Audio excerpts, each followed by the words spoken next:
Quanto ao pedido, que eu diria vocês, o mais comentado por todos vocês, formulado também pelo Dr. Hélio Bicudo e os advogados que o acompanham, contra esse eu proferi a decisão com o acolhimento da denúncia.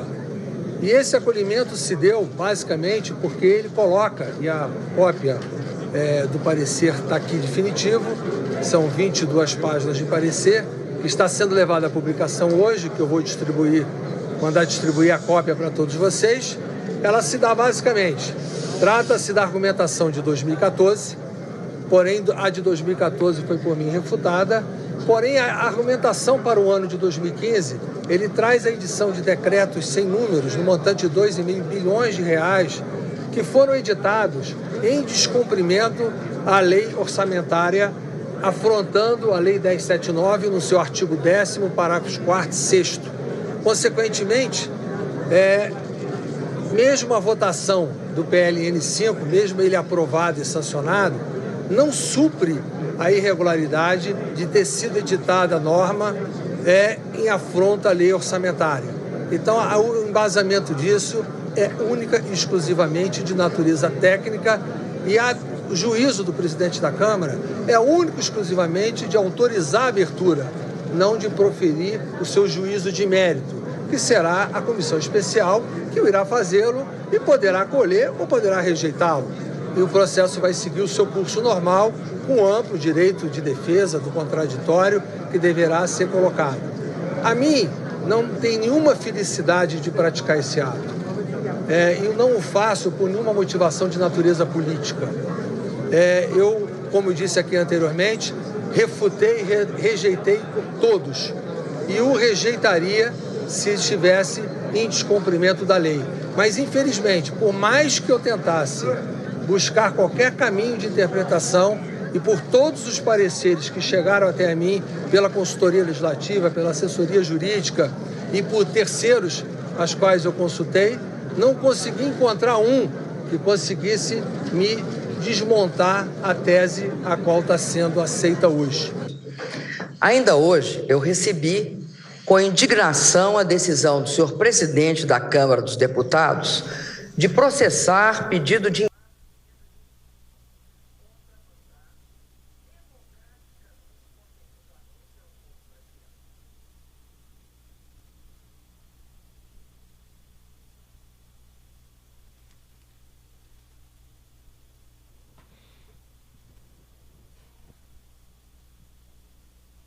Olá, boa noite, sejam muito bem-vindos. Hoje estava me sentindo um pouco o Jô Soares 11h30 aqui, mas não é por conta de estar mais gordinho que o normal, não. A questão é o horário mesmo, que a gente acabou por conta de ajustes entrando um pouco depois disso. Então, muito boa noite, sejam bem-vindos aos Intrometidos de novo no ar, finalmente. E aí abrimos logo com as declarações do presidente da Câmara, Eduardo Cunha, que nessa semana acolheu ao pedido de impeachment proferido pelo jurista Hélio Bicudo, né, que coloca a presidente Dilma na situação de uma presidente que cometeu crime de responsabilidade fiscal. E eu passo logo a bola para Gilvan Freire. Gilvan, é uma situação que nós já enfrentamos antes, com algumas modificações, porque o Supremo teve uma interpretação recente e modificou a tramitação que se tem do impeachment, né? É um pouquinho diferente do que foi no caso do Collor, mas é uma situação bem preocupante, não é isso?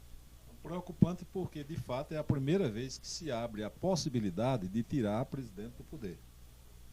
E há uma expectativa nacional. O povo brasileiro, quase todo, ou pela sua grande maioria, já expressou o sentimento de que pretende vê-la fora da presidência. Quer dizer, ela é uma presidente refutada, mesmo depois de eleita.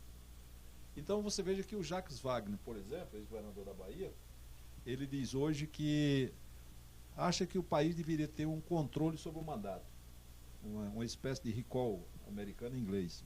O que significava isso na prática? Ele faz uma proposta um pouco diferente do recall. Ele diz que poderia, depois de um ano de eleito, se não tivesse bem, como é o caso de Dilma, chegasse a um extremo desse que Dilma está chegando, pudesse ser feito um plebiscito, para que por 2/3 ela pudesse ser tirada do cargo. Ora, Jacques Wagner, que é um aliado de Dilma, fazendo uma proposta como essa, naturalmente se voltando para presidente da República, é a percepção clara de que a sociedade está querendo enxotar o presidente. Ele está escolhendo forma para o futuro. Mas essa fórmula já está na cabeça da população para o presente. Não tem mais futuro. O presente já está indicando que a população refuta o presidente. O que é que está acontecendo com o impeachment? Primeiro, a sociedade queria uma saída, a saída veio. Como a saída veio através de Cunha, e Cunha não é autoridade, digamos, moral, para tanger um processo expulsório desse da presidente da República, e porque ele próprio está carecendo de expulsão, ele próprio está sofrendo uma espécie de um impeachment pela sociedade brasileira. Inclusive, o ex-presidente do Supremo, ministro Joaquim Barbosa, comentava numa entrevista à Globo News essa semana a respeito disso. Ele dizia que o grande problema é que o Congresso atualmente não teria condições de pedir esse mandato da presidente. Veja o desencontro que está havendo entre o Congresso Nacional, a opinião pública brasileira e os setores governistas. A opinião pública quer que sejam enxotados das suas funções e também enxotados da vida pública a Dilma, e também a opinião pública quer que o Cunha também seja enxotado. O que é que o Congresso quer? Proteger um pouco o Cunha, porque isso está fazendo através de marolas na Câmara Federal, e decidir a sorte da presidente de forma isolada. É como se a sociedade estivesse dizendo: nós queremos que os dois sofram um impeachment, que os dois sejam afastados. Um pelo mecanismo que já tem lá de Conselho de Ética, e a presidente pelo impeachment, se for o caso. Acontece que quando foi trocar, houve a troca da opinião do Congresso com a opinião pública, não bate. Porque a opinião pública também não dá mais autorização ao Congresso para ele fazer o impeachment da presidente quando ela parece mais honesta do que eles. Embora o governo dela esteja desandando, o governo dela esteja fracassando, ela tem uma eleição que está sob suspeita, inclusive no Tribunal Superior Eleitoral, porque ela teve a campanha financiada com dinheiro da corrupção, está muito claro isso, acho que ninguém tem dúvida sobre isso no Brasil. Mas mesmo assim as pessoas acham que ela é mais honesta do que os algozes dela. Os algozes ou os juízes dela no campo político, lá na Câmara Federal. Então só para concluir, eu queria dizer o seguinte: a opinião pública continua querendo Dilma fora. A sociedade brasileira vai se mobilizar para pôr Dilma fora. E o impeachment está sob suspeita de origem. A suspeita de que está sendo conduzido por um cara que não tem a idoneidade moral dela, embora ela tenha cometido vários erros. Mas ela está menos desonesta, digamos, do que o Cunha, né? E isso enfraquece um pouco a tese de impeachment. Boa noite, Marcelo José. Eu já começo citando aqui um pouco do que o Gilvan falou, porque ele coloca o seguinte: a presidente Dilma talvez não seja tão desonesta quanto seus algozes, apesar de ter cometido vários erros. Erros e crimes, até o crime de responsabilidade. Agora, aí é que eu ia lembrar, ela cita o tempo inteiro na sua defesa que não tem conta na Suíça, que não escondeu bens da população, só que a acusação contra ela não é essa, não. É justamente, isso é um desvio. É justamente a questão do crime de responsabilidade por conta das pedaladas fiscais. Boa noite, Marcelo. Eu queria ouvir você a respeito desse processo. Boa noite. Mas Marcelo é jurista, né? Isso. Boa noite, Anildo, doutor Gilvan, Helder. Eu acho que a gente está passando um momento de aprendizado, sabe, Janildo? Porque a própria presidente Dilma já houve quantos pedidos de abertura de processo de impeachment dela na Câmara Federal? Mais de 30. 27 foram rejeitados. Só esse, né? A questão é que o presidente da Câmara, Eduardo Cunha, como disse já o doutor Gilvan bem, não teria essa autoridade moral, que o país já o conhece razoavelmente. Não tem idoneidade, na verdade. Não tem essa força moral para tentar processar a presidente Dilma. Mas há um equívoco aí, por exemplo. Ele está fazendo apenas a autorização para o processamento do pedido de impeachment dela. Não é ele que vai decidir. Foi formada uma comissão agora especial que vai fazer uma avaliação. E agora o momento decisivo realmente da presidente Dilma será na hora do plenário da Câmara decidir. Aí sim você vai ver a força da capacidade que ela tem ainda de reunir o que sobrou do PT. O pessoal já disse que vota contra o impeachment. O PDT de Carlos Lupe também já disse que vota contra. Aí você vai fazendo é uma matemática, você vai somando para saber o tamanho do pessoal que lhe defende na Câmara. Até porque a exigência da Constituição é de 2/3. Então, quer dizer, é uma maioria folgada, porque se realmente alcançar essa votação de 342 votos favoráveis ao impeachment, aí eu acho sim que fica a situação muito difícil. Até porque, quando houver a votação no plenário da Câmara, e se a decisão for pelo impeachment, aí já ocorre o afastamento dela. Aí a situação fica realmente muito pior. Quando o julgamento ocorrer no Senado, ela já vai estar fora do poder. Quem vai estar na presidência da República já é Michel Temer. E é justamente essa modificação que foi dada com o entendimento recente do Supremo, né? Que agora necessariamente tem que passar pelo Senado também. Né? Que Um entendimento de quê? No governo Collor não foi exatamente assim, não. Eu me lembro que a votação foi no plenário da Câmara. Não, a Constituição é de 88 e a sim, Constituição já tratava assim, a Câmara autoriza. Mas a votação foi no plenário da Câmara e logo depois o Collor já estava deixando o Palácio do Planalto. Não, foi remetido para o Senado, porque o procedimento é esse: abre o processo na Câmara, a Câmara aprova ou rejeita. Sim. Se rejeitar, não vai para o Senado. Se aprovar, vai para o Senado instaura em sua instância o procedimento. Sim, é porque ele parece que tentou renunciar, né? Foi isso mesmo. E aí a diferença foi essa, por isso que deu esse entendimento errado. Agora, e tem dois aspectos aí que parece que a ministra Carmen Lúcia é quem, se houver, é quem deve presidir, que ela é a próxima presidente do Supremo Tribunal Federal, né? Quem preside. Por isso que os petistas já estão a desqualificando muito, né? Já com receio de que seja ela a pessoa que falou recentemente, deu uma palavra chamada Palavra da Nação. Ela falou com a mesma indignação que o povo tem, escolhendo as palavras adequadas. Então ela hoje é um temor para presidir uma sessão de impeachment, né, um procedimento de impeachment, porque os petistas estão com ela atravessada, tanto quanto estiveram sempre com Joaquim Barbosa. É verdade. Agora, boa noite, Helder Moura. Tem algumas coisas que eu queria primeiro te ouvir. É o seguinte: a primeira delas é: Eduardo Cunha, aparentemente, segundo a maior parte das pessoas que comentam esse assunto, não tem moral para pedir o impeachment da presidente Dilma, ou para aceitar o pedido dela, mas tem para arquivar esses pedidos? E a que se deve esse desespero do Planalto para acelerar a votação em plenário? A presidente teme que, conforme o tempo for passando, a força dela diante da bancada vai diminuindo, é isso? Olá, Janito. Boa noite, um abraço a você. Boa noite. Um abraço a Marcelo, Gilvan, um abraço ao pessoal da técnica que está nos propiciando essa transmissão hoje com a imagem realmente fantástica. As pessoas de casa já começaram a registrar isso, né? Olha, Janito, o assunto é impeachment, só para a gente esclarecer um pouco. A presidente tem 4 momentos. O primeiro momento é o momento em que o pedido de impeachment é protocolado na Câmara.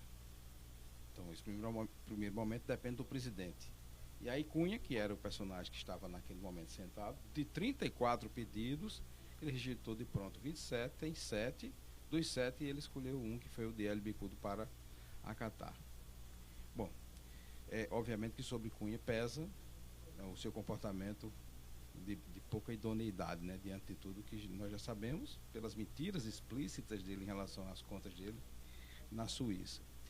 O segundo momento é a comissão especial, que é uma comissão integrada por 65 deputados, é uma comissão paritária, que tem representante de todos os partidos. Esse é o segundo momento. Você pode evitar o prosseguimento do processo de impeachment. O terceiro momento é a votação. Depois dessa votação da comissão especial, vai a votação para o plenário. E aí é o caso dos 2/3 que trata Marcelo. Tem que ter 342 votos para que o processo de impeachment seja acatado pelo plenário da Câmara. Se for acatado, aí começa o processo de investigação pela Câmara. Processo que vai até 180 dias, 6 meses. Depois disso, aí sim, quem dá a chancela final é o Senado. Aí já é o Senado, não é mais a Câmara, já é o Senado. Só que na sessão do Senado que vota, digamos, pelo impeachment ou não da presidenta ou do presidente, a sessão é presidida pelo presidente do Supremo Tribunal Federal, que é o que o Marcelo lembrou muito bem, que pode ser a ministra Carmen Lúcia, que poderá estar na presidência àquela altura. Então são 4 momentos que compõem o impeachment, né? São 4 momentos, isso que eu falei. Nós estamos no primeiro momento ainda. A comissão teria que ter sido criada hoje, ela foi adiada de manhã para de tarde, depois foi adiada para amanhã, Foi porque há um impasse do PMDB. O líder do PMDB, Pisciani, tinha indicado 6 membros, que na lógica dele seriam mais ou menos imparciais, mas na lógica do resto da bancada eles eram muito governistas, digamos assim. Houve uma rebelião na bancada, eles ameaçaram a justiça para gerar uma nova lista, e aí, por conta desse impasse, ficou adiado para amanhã a formatação dessa comissão especial. Existe uma acusação também por parte da bancada governista de que o Cunha estaria tentando colocar a formação do grupo que vai avaliar o impeachment no mesmo horário da reunião do Conselho de Ética. Sim. Que na verdade seria uma malandragem dele também para esvaziar o Conselho exatamente. de Ética e para livrar o pescoço dele. Tem um videozinho que a gente preparou sobre como é que se dá essa tramitação o rito do impeachment, que é um vídeo que tem menos de 1 minuto, na verdade tem uns 45 segundos. É interessante para vocês que estão em casa entenderem melhor do que a gente está falando.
Ele deixou para eu praticar um ato com relação a Arthur Cunha Lima. Né? Parente dele, precisava ser deslocado de uma função para outra. Sim. Então eu fiz o ato. Quando eu fiz o ato, aí a Aldemora publicou que eu tinha punido Arthur, né? Que na ausência de Ronaldo eu tinha me vingado de Arthur. Sim. Mas o que é verdade? Como fica a situação do Temer nessa... Não, veja bem, essa questão de Temer, mais ainda do que Helder está avançando, ela tem uma particularidade que é ser ele o sucessor direto dela no caso de impeachment. Sim. Né? Então, no impeachment, no caso do TCU, né? Porque também tem a questão do TSE. Ainda tem a questão do TSE que o TSE que já pega ele. Isso. Já pega ele também, né? Pega porque que é problema da eleição. Crimes praticados na eleição. Né? A curiosidade, sabe o que foi? Já que o assunto é realmente palpitante. Lógico, o que aconteceu, veja só, o TSE vinha mantendo esse assunto num banho-maria. Quando a história de Cunha saiu do acatamento do impeachment, imediatamente o TSE começou a fazer... Porque o TSE pegou a principal arma. Não, porque o TSE estava ficando fora do jogo, amigo. Ele estava ficando com um coadjuvante. Na hora que o TSE diz, o processo está vivo, está tramitando e vai ser julgado, ele passa a condição de protagonista novamente do processo. Além de ser protagonista, o TSE está avaliando que o impeachment pode sofrer uma discussão pública, inclusive no mundo jurídico, sobre a conveniência ou a legalidade do procedimento. E o TSE tem muito mais, digamos, autoridade para tomar uma decisão de afastamento da presidência, da presidente da República e do seu vice também, porque o processo é muito mais, muito mais substancioso. Não, e convocar novas eleições. E convocar novas eleições. Esse argumento do golpe, negócio do golpe. Esse negócio do golpe, você sabe que é uma grande astúcia, né? Não existe partido no país mais astuto do que o PT. Então, quando se levanta uma força de opinião pública contra a presidência da República e o PT, aí o PT saca dessa arma do golpe. Essa arma do golpe é para indispor pessoas que têm muitos polidos políticos e que nunca foram muito veementes nessa questão da democratização do país, da resistência ao golpe militar, etc. Então, eles levantam isso porque todo mundo tem medo de ser rotulado de golpista. Esse golpista remete ao tempo da ditadura. Então, o cara fica um pouco acanhado. Quem fica muito acanhado com isso, porque é um partido muito fraco, muito covarde, é o PSDB. Quando se levantam as autoridades do PSDB para gritar pelo impeachment, aí os petistas dizem é golpe. Aí eles se acanham, porque o próprio Fernando Henrique Cardoso não apoiou o impeachment, embora tenha muito interesse nisso, nunca apoiou o impeachment, para não melar a biografia, para o PT não ficar gritando na rua que ele é golpista. Isso. Né? E ficar puxando também os atos de governo dele, ficar vasculhando o governo dele, que também não pode ser muito vasculhado, embora ele tenha passado à margem das denúncias, todas foram feitas no campo político. Mas, enfim, o PT sabe que pega Fernando Henrique Cardoso pela goela, porque o PT está governando o país e o governo de Fernando Henrique Cardoso pode ainda ser vasculhado, porque eles estão de posse da máquina. Sim. E Fernando Henrique Cardoso, com medo disso, aí age como um fraco, não age como um grande líder. Age como um cara fraco, que titubeia, que é relutante, que não assume uma posição direta. Esfriou a opinião pública. Fernando Henrique Cardoso é responsável direto pelo esfriamento da opinião pública desde o ano passado, com relação a essa grita contra o governo Dilma. Fernando Henrique Cardoso foi o cara que terminou botando os panos quentes na história, né? Agora, veja bem, o Dilma certamente não escapará, porque a situação dela é de degradação perante a opinião pública, degradação em relação ao governo, porque todo mundo está admitindo, até pessoas que antes até valorizavam o governo dela e defendiam, estão admitindo que ela é incompetente. Essa pecha de incompetente, disso ela não escapa. Não, né? Agora, que a corrupção contaminou a campanha dela, contaminou o governo dela, tanto quanto contaminou o de Lula, também não há escapatória, porque isso é já impressão generalizada na opinião pública. Não há como você descristalizar isso. A opinião pública formou já um conceito de que o governo é podre. Agora, Janildo, cabe para a Gilvan e para a Helder aqui, o seguinte, uma pessoa me perguntou hoje assim, Marcelo, você vê movimento na população, movimento nas ruas, para gerar uma comoção, uma mobilização para afastar Dilma? Eu disse, não existe. Agora, se você faz uma pesquisa, aquela informação que você não precisa sair de casa, ou que você é flagrado na rua, numa pesquisa, no questionário, aí ela tem 68% de reprovação, tem 9% de aprovação, quer dizer, as pessoas reprovam na hora do questionário lá da pesquisa do Ibope. Agora, a população brasileira realmente não tem ido às ruas. Eu acho que isso atrapalha o processo dele. E nem para segurar ela também. Nem para segurar ela. Não tem movimento para segurar. Nem para manter, nem para tirar. Não, mas não é para segurar. Eu acho que se está um impeachment no Congresso Nacional tramitando para pedir na saída da presidente, quem deveria estar na rua era quem queria que ela saísse. Mas veja bem, a troco de avalizar um Congresso, a população não faz. Quer dizer, se o custo disso é avalizar o procedimento de um Congresso que está totalmente podre, está integralmente podre, a população não avaliza. Mas é por isso que o povo não está indo para a rua, João? Não está indo para a rua porque não tem líder para assumir. Se você perguntar hoje à opinião pública nacional, qual é o grande líder para assumir esse papel, não tem líder. Eu vi no Facebook. Não tem líder, tem? Tiririca. Pois é, você vê que também uma galhofa dessa, né? Mas isso atrapalha... Não, atrapalha, mas é real. A opinião pública brasileira não identifica alguém para assumir a liderança do processo, defenestrar Lula e assumir a presidência do país. Defende a história. Agora, essa história do Congresso, viu? De que é podre, não dá para brincar de impeachment. Desde sempre. No processo de Collor, você deve lembrar muito bem, houve um momento em que se questionou isso. Quem está caçando Collor? Esse Congresso que está aí? Quer dizer, a imagem do Congresso... Piorou muito, né? Você admite que piorou demais, a imagem do Congresso sempre foi muito ruim.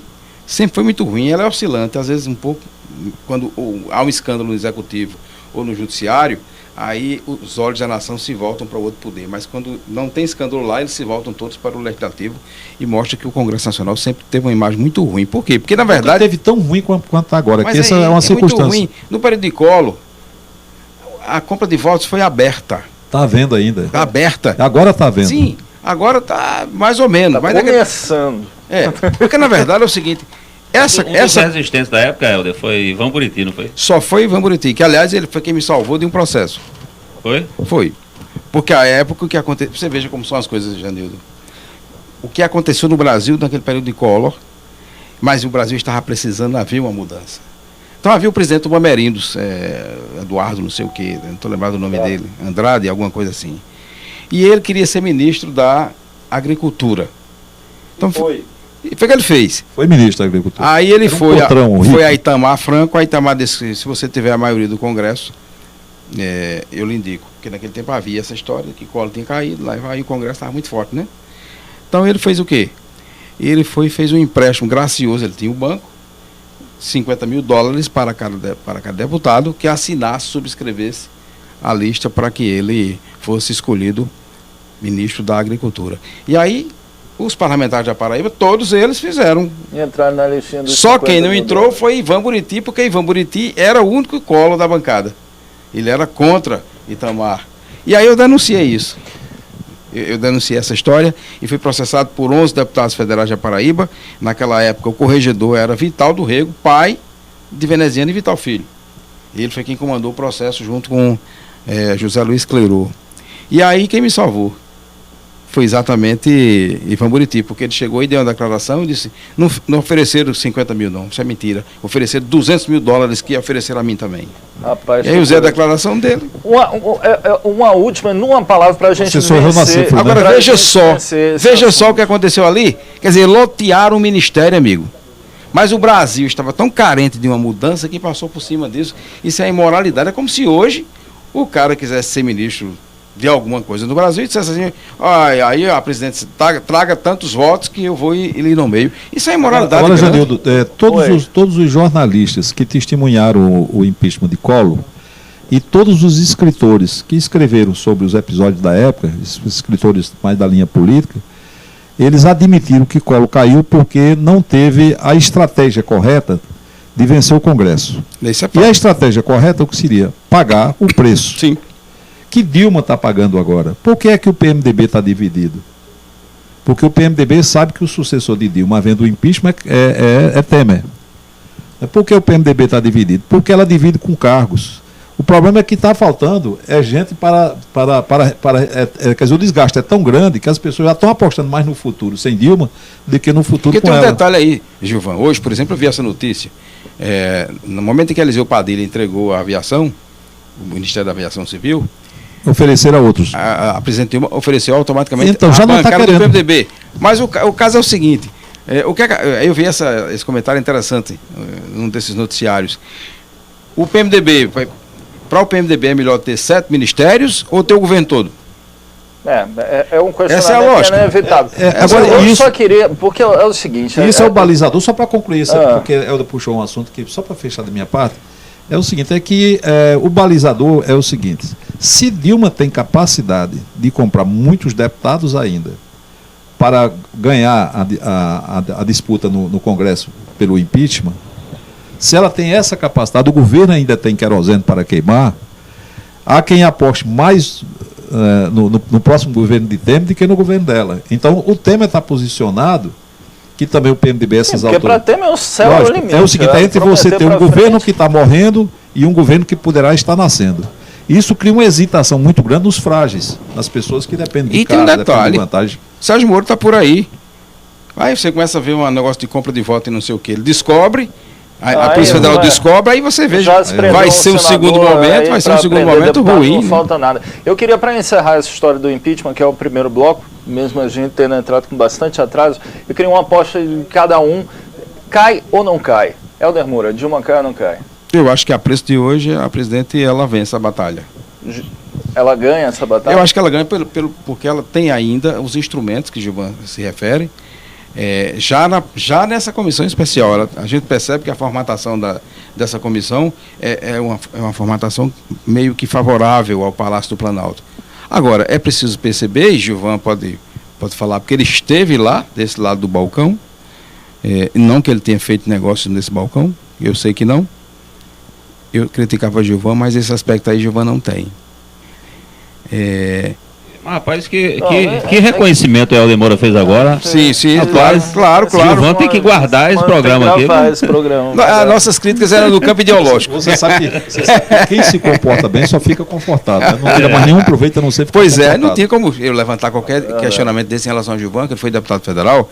Eu acompanhei o mandato dele, que foi um dos melhores mandatos acho que foi o melhor mandato daquela legislatura, inclusive. Tá certo? Só que a gente tinha uma ansiedade em relação a Gilvan, que esperava que ele rompesse com aquele PMDB da época, que era um PMDB enferrujado, e até eu pensei uma vez na declaração que o Gilvan deu que isso é uma curiosidade. Gilvan disse que uma maçã podre, numa cesta de maçãs sadias, apodrecia toda a cesta. E aí eu deduzi que era o PMDB. Aí houve um problema seríssimo, porque ele deu essa declaração, e o Humberto Lucena não gostou, e foi uma confusão grande, e veio para cima de mim, ele disse. Ele disse. Eu disse. O problema é que muitos anos depois eu estou sustentando. Né? Pois bem, então acho que o que o Gilvan levantou aí, como ele esteve lá do outro lado do balcão, a gente sabe como é que funciona essa química, essa liturgia dentro do Congresso. Às vezes o cara pensa exatamente assim: recebe, mas não entrega. Certo. Viu, Marcelo? Recebe, mas não entrega. Você acha que a comissão especial é que vai resolver a parada? Porque, veja bem... Porque é o melhor momento da presidente. Não. Porque, Marcelo, presta atenção. Essa votação em plenário da Câmara, amigo, vai o Brasil todinho acompanhar. E você levantou uma coisa mais interessante aí. Foi en passant, mas eu guardei. Que é a história da pesquisa. Aquela pesquisa, nós vivemos novos tempos. Para o brasileiro, que é um povo acomodado, ele se manifesta muito mais nas redes sociais do que indo para as ruas. Então, não desdenhemos do brasileiro na hora dele tomar as decisões. O brasileiro se reporta e se manifesta hoje através das redes sociais e das pesquisas. E aqueles números lá são reais. De rejeição, claro que a gente sabe que são reais. Então, tu imagina quanto é que vai dar de ibope ou de audiência essa votação na Câmara? É gigantesco, o país inteiro acompanha. Todo assistindo e olhando quem é a cara do deputado, em quem ele vai votar. Preste atenção. E o que ele vai se explicar perante a nação. Amigo, se deixar chegar ali, por isso que eu acho que ela vai tentar matar agora. Porque se deixar chegar lá... Aí E a Paraíba escrevendo a sua história, porque naquela época de Collor apareceu um cara pintado, né? Que hoje é senador da República, é paraibano e está representando o estado do Rio de Janeiro, no Senado da República. Sim. Que é Lindbergh Farias. E hoje tem outro paraibano também no Senado da República, que também pode se notabilizar ao final desse processo todo, que é o senador Cássio Cunha Lima. Marcelo. E tem um senador lá que votou impeachment, era o maior aliado de Collor. Todos os cargos federais na Paraíba, no governo Collor, foram nomeados por esse senador. E na hora que ele foi votar o impeachment, ele votou contra Collor. Porque estava diante a nação toda prestando atenção. Que foi Raimundo Lira. Essa pressão é muito grande. Que hoje está lá de volta, né? Está de volta, pode ser inclusive um dos nomes a votar. Inclusive, o presidente Dilma tem que abrir o olho com o Raimundo Lira. Marcelo, rapidamente, presidente Dilma, cai ou se segura? Cai. Gilvan. Eu acho que cai, eu não sei dizer quando, já deveria ter caído, mas há um elemento aí que a gente precisa ter muita atenção nele. Opinião pública. Como a sociedade vai se levantar, não chegou a hora dela se levantar, poderá eventualmente até não se levantar, mas a vida de Dilma e o processo de votação vai depender do humor das ruas. E vem mau humor por aí. Agora, eu queria só fazer uma pergunta, Gilvan, porque é o seguinte, e a Helder, eu queria fazer um esclarecimento, que eu li, mas confesso a vocês que ficou uma dúvida. E essa comissão especial, ela vai analisar o processo e vai oferecer o tempo de defesa à presidente Dilma, que são 10 sessões. Isso. São 10 sessões. Então, ficou uma dúvida o seguinte, a comissão especial, ela pode encerrar o processo, ela pode negar o segmento do processo ou não? Em caráter definitivo ela não pode, porque cabe recurso ao plenário. Quer dizer, vai para o plenário, né? Exatamente. Então, ela não vai decidir. Quem vai decidir é o plenário, porque o plenário não vai decidir a avaliação técnica. O plenário é político.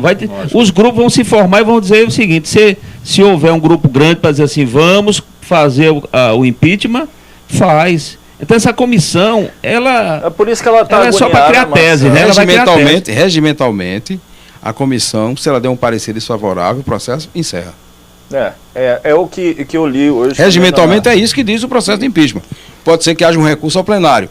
O Rio pode haver essa é a dúvida. Pode haver recurso ao plenário. Mas para haver recurso ao plenário, tem que ter um número de votos para haver recurso ao plenário. É por isso que se leva em consideração os 2 terços, 1 terço para protegê-la e 2 terços para destituí-lo ou encaminhar a destituição para o Senado, porque cabe recurso ao plenário. É por isso que só se fala... mas aí, se a comissão der um parecer desfavorável, em tese, regimentalmente, o processo encerra ali. Agora, ela só pode dar o seu parecer depois de dar direito à presidente ampla defesa, certo? Vamos para o próximo bloco agora com mais um vídeo. Eu posso dar uma aguinha, Gilvan Freire? Uma aguinha? Água, por favor. Estou aqui segurando a água para Gilvan geladinho. Olha, outra coisa é lembrar o seguinte, está vendo essas opiniões todas que estão sendo levantadas, dizendo que é golpe e em favor da presidente? Se a opinião pública se levantar, elas todas murcham. Todas murcham. E mudam jurista, de deputados, murcha tudo. Vamos então para o próximo bloco. Eu acho que ela vai apostar.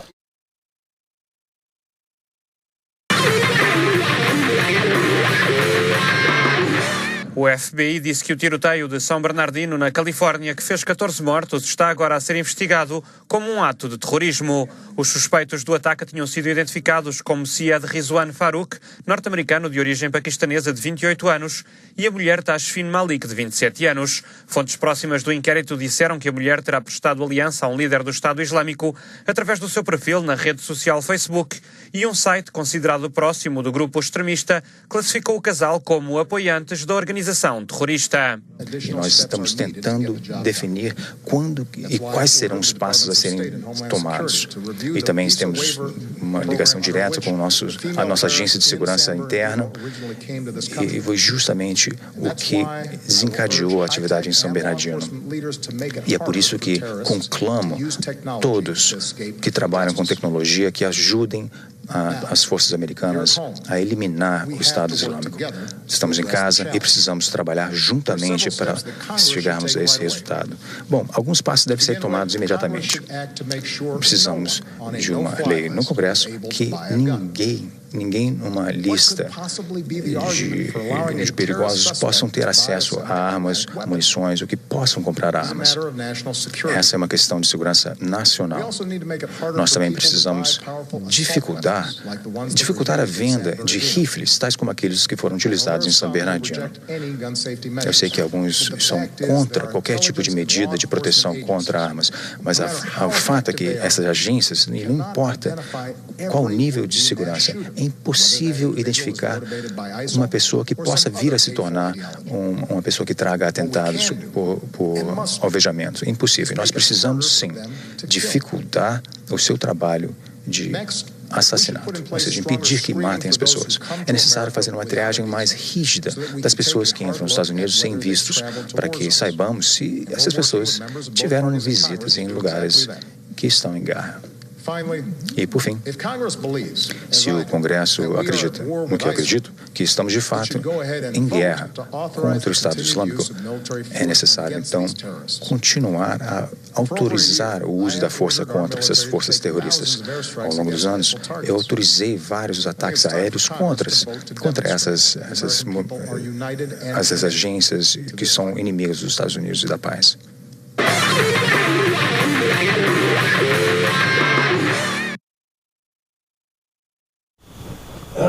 Melhorou aí?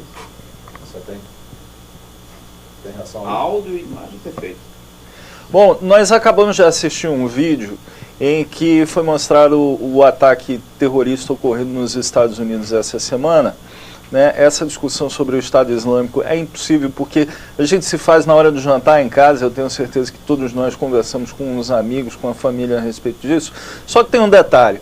O presidente dos Estados Unidos essa semana voltou a insistir na tese de começar a endurecer as leis pelo desarmamento lá. Começar a criar alguns critérios para a venda de armas. Por exemplo, uma coisa que eu não sabia, que é curiosa. O sujeito está numa lista como suspeito de integrar uma organização dessa de terrorismo. Isso não impede que ele entre numa loja de armas e faça a compra de um arsenal muito pesado, como essas armas que foram usadas nesse tiroteio essa semana. Enquanto isso, o Brasil começa a tomar o caminho inverso, que é a defesa pública, boa parte da população, e isso começa a ganhar muito apoio dentro da Câmara dos Deputados, para se flexibilizar o acesso a armas de fogo. Eu pergunto aos intrometidos aí, na opinião de vocês, armas de fogo resolvem alguma coisa? É importante flexibilizar no Brasil? Esse recuo dos Estados Unidos indica que não é uma solução tão boa ou não tem nada a ver? Eu começo dessa vez por Helder Moura, que é um sujeito que eu sei que detesta arma de fogo. É verdade, eu nunca nem usei na minha vida e acho que a arma não resolve a questão da violência. Agora, são dois fenômenos diferentes. O Brasil vive hoje, e especialmente a Paraíba, já que a gente está contextualizando onde nós moramos, a Paraíba vive hoje um clima de guerrilha. E o cidadão, ele analisa e ele se compara com os bandidos no que tange aos instrumentos que ele se dispõe para se defender. A maior parte dos bandidos, ou todos eles, estão armados, e muitos deles estão armados com armamento pesado. Isso tem acontecido com muita frequência na Paraíba. Recentemente, uma cidade do interior da Paraíba foi sitiada pelos bandidos e eles atiraram em todo mundo e tal. Então, o cidadão que está nessa situação, que vê o governo não ter condições de defender o cidadão, ele começa a achar que, já que o governo não faz sua parte, ele vai ter que fazer por ele mesmo. É por isso que tem aumentado essa predisposição no Brasil pela volta da liberação das armas, o que não é a solução. A solução seria, de fato, o governo fazer a sua parte. Por quê? O governo dá uma declaração dizendo que consegue reduzir a criminalidade na Paraíba. Aí não existe na Paraíba hoje, Janildo, Marcelo, Gilvan e companheiros, amigos que nos escutam, uma só pessoa na Paraíba que não tem um relato a falar de violência, que ela própria sofreu, alguém da família, um parente, um amigo muito próximo. Todos. E ao mesmo tempo que ela vê e presencia, testemunha essa situação que se agrava a cada dia, ela vê da parte do governo do Estado, que é a quem você se reporta mais imediatamente, o único argumento que o governo diz é que está conseguindo reduzir a criminalidade e que isso é um problema nacional. Né? E às vezes abusa até mais. Não, mas em governos anteriores também havia isso. Aí, de todas, essa é a explicação que mais me irrita e causa indignação. Por quê? Se é assim, então você pode começar a matar as pessoas, os homens comecem a estuprar as mulheres, porque Tomé de Souza fazia. Não era? O governador Tomé de Souza não fazia? Naquele período, quando ele era governador, o primeiro governador do Brasil? Quer dizer, isso é uma explicação cínica e afrontosa e que provoca essa reação no cidadão. Olha, já que o governo cinicamente se comporta e não dá solução ao problema, que é dar responsabilidade da alçada dele, então o cidadão começa, eu vou resolver pelas próprias mãos. É aquela história de fazer justiça com as próprias mãos, que o homem sempre recorre a esse argumento quando ele se vê diante de um governo inoperante. Se nós lembrarmos o perfil da questão da violência na Paraíba há 5 anos. Marcelo, às vezes, até relembra isso e repete, sempre com alguma frequência em seu programa. O governador dizia que resolveria a questão da segurança em 6 meses. Sim. E que não transferiria responsabilidade para secretário algum, ele próprio iria à frente e resolveria o problema da segurança. Aí a gente vê a situação que está hoje. A Paraíba com aproximadamente 1.400 homicídios, que é número de guerrilha. Mais de 130 assaltos a bancos fora. Que não tem um Estado Islâmico aqui, não. Você vê, não é? O Estado Islâmico não está matando ninguém por aqui. Você não tem estatística da quantidade de celulares que são roubados todos os dias. O governo não tem essa estatística porque as pessoas perderam a credibilidade no governo e ela nem presta mais boletim de ocorrência. Que quando chega se uma pessoa humilde chegar numa delegacia hoje de polícia, eu digo isso porque já ouvi vários relatos, e for prestar queixa de um celular, e o cara não, lá o funcionário não quer nem receber essa queixa porque ele diz, não é celular, todo mundo está perdendo celular.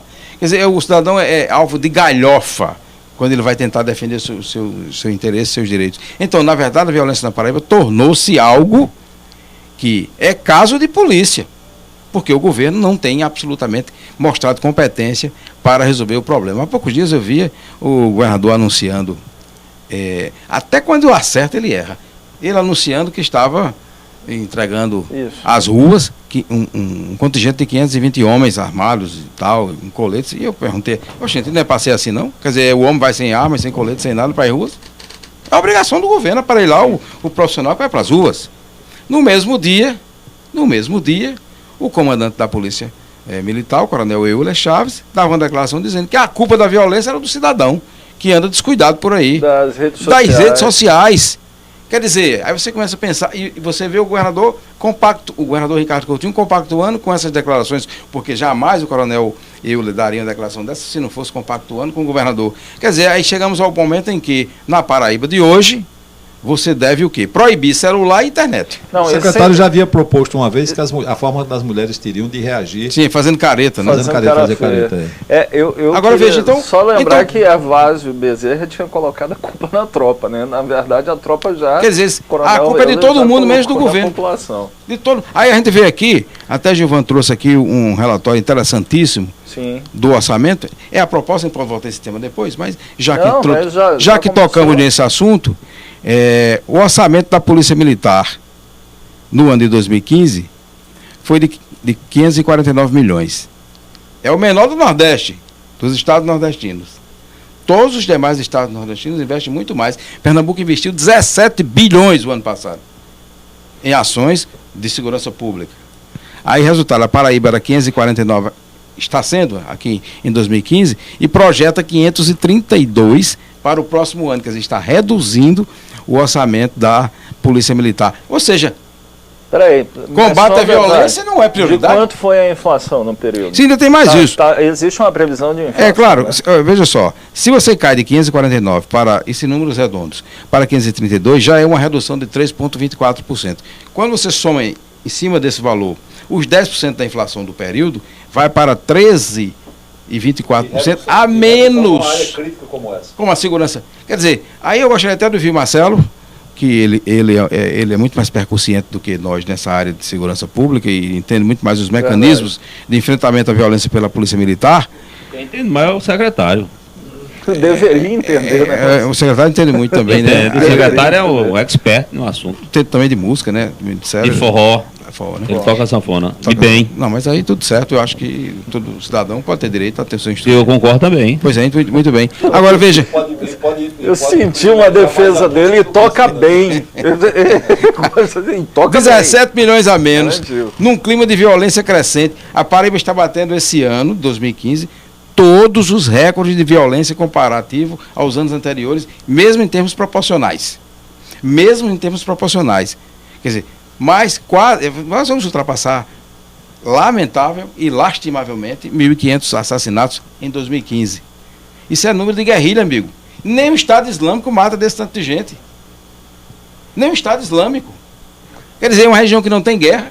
Em tese não tem guerra na Paraíba. Porque os nossos bandidos aqui não estão sabendo fazer a própria propaganda como o Estado Islâmico Aí você pega para a quantidade de assaltos a bancos, A Paraíba se igualar a São Paulo na quantidade de assaltos a bancos. Quer dizer, e o governo ainda vinha a público dizer que está conseguindo reduzir os índices de violência com esses dados, brigando com números. Não se briga com números. Não se briga com números. E também não se brinca com o cidadão. Aí o que acontece? Voltando à sua pergunta inicial. O cidadão vê uma situação dessa em que o governo se mostra absolutamente incompetente e incapaz para resolver um problema que é esse da segurança pública, gravíssimo, porque um pai de família hoje... Qual é a segurança que um pai de família hoje tem de ver seu filho sair à noite e voltar incólume e ileso? Diga aí qual é a segurança que ele tem. Não tem, porque o vizinho já passou por um ato de violência, um amigo mais próximo também passou, o filho sai, ele fica aflito. E é esse Estado que nós queremos? Aí o cara vai e reduz a aplicação no orçamento da Polícia Militar de um ano para outro em 13 e tanto por cento, quando você pega os números contabilizados da inflação, né? Realmente é de causar pena. A situação que nós estamos vendo na Paraíba hoje é uma penúria administrativa de um governo que se mostra absolutamente incapaz de resolver em 5 anos o que prometeu resolver em 6. Agora, Helder concluiu aí essa análise agora local, e eu volto para a questão. Cidadão que quer se armar, é compreensível, é aceitável? A primeira coisa que a gente deve analisar é que no Brasil nunca houve o direito generalizado de portar arma. Completamente nunca diferente houve. do que existe nos Estados Unidos. Sempre existiu o direito de portar arma, direito do cidadão, direito de qualquer um, direito social de portar arma, direito individual e social de portar arma. Está dentro das liberdades gerais do cidadão nos Estados Unidos.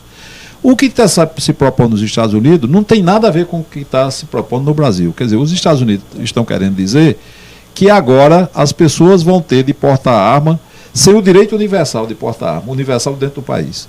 As pessoas vão portar arma com autorização em certas circunstâncias, e não em todas as circunstâncias, então, e não nas absolutas circunstâncias. O que é que vai acontecer no Brasil, o que está se propondo no Brasil? É que se tenha o uso controlado de armas, mas com menos rigor do que há hoje, sob a alegação de que muitas pessoas estão morrendo na mão dos bandidos porque eles têm todo o direito de portar arma, direito sem ser escrito, mas ele tem um direito costumeiro de portar arma, e o cidadão não tem. O cidadão de bem não tem o direito de portar arma, mas o bandido tem. Então, quem arma, por exemplo, no Brasil, diferentemente dos Estados Unidos? Nos Estados Unidos, a polícia não arma ninguém, porque tem um combate sistemático à criminalidade. Quer dizer, todos os eventos criminosos são combatidos de pronto pela polícia nos Estados Unidos, a ponto de se chegar a violência zero em Nova York. Que era uma cidade um submundo de violência, né? E você propõe um governante zerar a violência num estado como Nova York, né? Então veja bem, o que é que acontece no Brasil? Quem arma o bandido no Brasil? O Estado. Esse não arma o cidadão para ele se defender, nem garanta a defesa do cidadão, mas arma o banditismo pela omissão, se omite no combate. Está aí uma estatística dessa. Quer dizer, não investe para combater a criminalidade. Desaparelha o órgão de combate à criminalidade. O que é que acontece? Quando você se omite numa questão como essa, o banditismo ganha, se arma até os dentes e vem enfrentar o cidadão desarmado. Então, quem arma no Brasil, mais do que todos os cidadãos juntos, quem arma é o Estado, arma o banditismo. E o banditismo representa, em termos de posse de arma no Brasil, algumas vezes mais do que a cidadania. Quer dizer, se você for levar em consideração os arsenais de armas que estão na mão dos bandidos e os arsenais que poderiam existir na mão de particulares, que esses não têm arsenal nenhum, pode ter no máximo uma arma ou duas, né? Você vai levar em consideração que é uma desigualdade imensa. Os bandidos sobrepujam a sociedade e a população em termos de uso de arma. E o que é que nós poderíamos fazer? Se não tivesse banditismo, se tivesse um combate sistemático às organizações criminosas, menos armas com ele. Aí nós podíamos nos dar o luxo também, se não tem banditismo, se não tem arma apontada contra nós, por que nós devemos ter arma? Mas não é esse o caso. Então eu tenho muito medo que uma questão dessa, como dos Estados Unidos, possa entrar no Brasil para influenciar negativamente na concessão controlada do direito do cidadão portar uma arma. Eu portar uma arma, eu poderia ter o direito de portar uma arma, eu não tenho. Eu poderia ter com facilidade o direito de portar uma arma, né? Nos Estados Unidos todo mundo tem, mas no Brasil um cidadão qualificado, um cidadão que se comporta bem, que tenha bons antecedentes, né, pessoais e sociais, não tem o direito a usar uma arma. Mas o bandido, onde eu moro, todos os bandidos têm direito à arma. Aqui você às vezes precisa comprovar que está correndo, que exerce uma profissão que corre meu amigo, risco, isso é burocrático, viu? E é muito burocrático, porque vê com desconfiança. Então, essa questão dos Estados Unidos não tem como interferir. Mas as pessoas que são contra o uso de arma no Brasil se aproveitam disso. Isso equivale mais ou menos àquela questão da menoridade penal.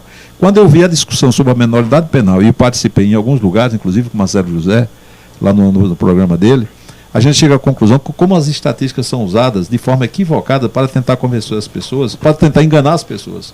Mas a estatística só serve para isso. Só serve para isso, mas é um absurdo. O negócio da menoridade penal é um absurdo. Agora, as mesmas pessoas que se levantam para que não haja minoridade penal, para a redução da minoridade penal, que não apoiam a redução da minoridade penal, são as pessoas que silenciam quando fecha 230 escolas no Estado. Que poderia, estas sim, combater a criminalidade juvenil. Bem diferente do que ocorreu em São Paulo. Né? Olha, essa é uma questão, aliás, isso é um tema supimpa para a gente abordar aqui, né, porque São Paulo deu o maior exemplo à Paraíba. Eu me senti supimpa, eu gostei da palavra. Supimpa. Fazia tempo que eu não via essa palavra. Pois é, mas está em voga. É o neologismo. Foi criada semana passada. Então você veja bem, São Paulo deu uma humilhada na Paraíba agora. E quem deu? A população. O governador, que é um governador até liberal, não é tido como um governador truculento, inventou de fazer uma reforma, não era fechando escola, não. Geraldo Alckmin é surpreendente. Surpreendente. Após a mobilização, desculpa, Gilvan, eu fiquei tão entusiasmado com as ações daquele cidadão, porque logo após as manifestações, ele sabe de uma coisa, não querem, então vamos revogar. Pronto, está resolvido. E fez no canto da parede, quer dizer, uma população, estudante botar um governador no canto da parede. A reforma não era para fechar a escola. São muitas lições para Paraíba. Tem a lição da população. Essa foi doente. Mas houve uma consequência aqui na Paraíba. O governador também de assumir que errou e dar. Não, porque o seguinte, o governador, como a população se levantou, o governador foi a 28% de aprovação. Quer dizer, ele caiu, assusta quase pela metade dos índices de aprovação que ele tinha. Aí os estudantes continuaram na rua enfrentando as cacetadas da polícia. Né? A população aderiu. E no final, os estudantes queriam ou não a reorganização da escola. Eles queriam uma discussão sobre a reorganização da escola. Não era fechar a escola, não. Não era fechar a escola, não. Era dar à escola turnos diferentes, pegar por faixa etária. Era uma reorganização. Aqui na Paraíba foram fechadas 230 escolas. Se você levar em consideração o que isso representa em São Paulo, né, era para ter aqui, proporcionalmente ao que aconteceu em São Paulo, era para ter aqui, equivale a fechar aqui 3 mil escolas, 3 ou 4 mil escolas. O governador fechou, não houve ninguém que gritasse, a população não foi para a rua, os estudantes ficaram sem escola, não houve discussão, ele reinou como autoritário, né, no estilo de arrogância dele, e não recebe a lição do governador de São Paulo, não. O governador de São Paulo, que tem a 50% da economia do país, um homem ilustrado, candidato a presidente da República, né, no canto da parede, cedeu para estudantes na rua. Cedeu para estudantes. Eu fiquei envergonhado, e só não fiquei menos envergonhado, porque eu achei que aquela lição ela está andando aqui entre nós, sabe? Aquela lição está pegando. Como é que as pessoas, como é que nós somos tão atrasados, como é que nós estamos nos rincões tão pobres do país, que não somos capazes de reagir. Um ato de truculência que fecha pela primeira vez na história da Paraíba 230 escolas. Agora tem um absurdo completo. Tem um detalhe a gente vai acrescentar e vai ilustrar um pouco o seu comentário, foi extremamente pertinente, como sempre, Gilvan. Recentemente, o governador se propôs a terceirizar 7 escolas aqui na Paraíba. Uma delas, a Padre Hildo Bandeira, fica ali próximo da igreja Santa Júlia. Então o que acontece? Ia fazer sem aviso prévio. E mais, contratou um grupo de técnicos de Pernambuco, e esse pessoal veio para cá e começou o processo. Desencadeou o processo. Os estudantes descobriram. Resolveram fazer uma assembleia geral e ocupar a escola. A imprensa veio descobrir aí, nesse momento que o governador estava tentando terceirizar. Mas era tão feio, foi tão feio essa iniciativa do governador de terceirizar uma escola, que acho que é um caso único no Brasil, que o governador recuou nesse final de semana. Os alunos entraram em contato comigo. Medo da contaminação de São Paulo. Sim.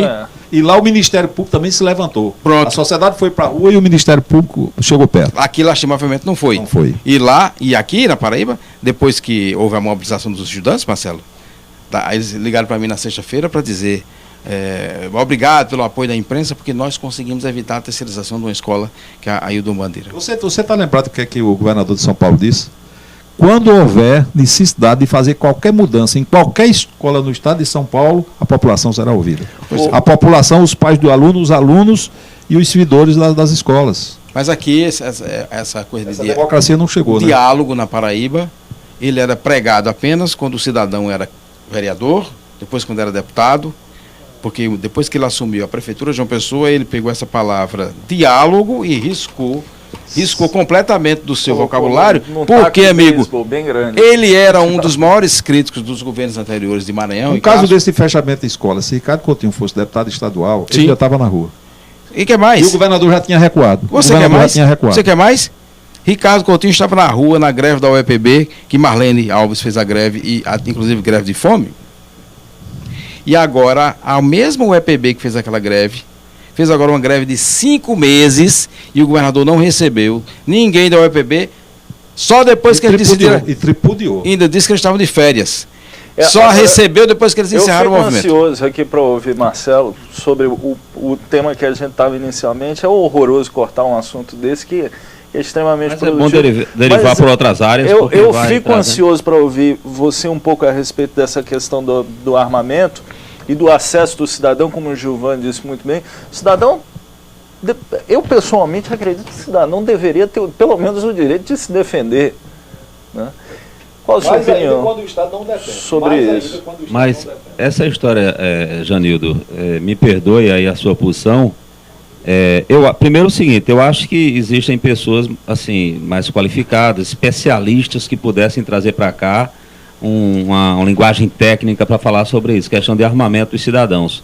Mas a gente, dentro do conhecimento, dentro da vivência, né, sobretudo da nossa profissão de jornalista, a gente tem muitos dados, tem muitas informações.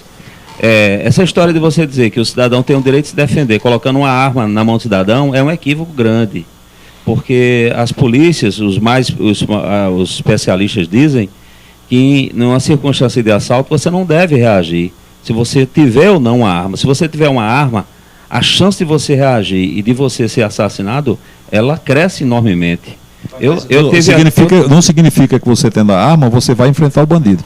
Significa que você tendo uma arma, portando a arma e estando na sua casa, você tem também uma chance de se defender. Sim. Inclusive dentro de casa, que é uma das pessoas mais gostariam de ter uma arma. Eu acho que essa questão é uma questão fundamental, porque normalmente se argumenta assim, não, mas o bêbado do bar que está dando em cima da sua namorada, da sua esposa, ele vai estar armado. Sabe aquele playboy da esquina que cria confusão com todo mundo? Ele vai estar armado. Sabe aquele não sei o que...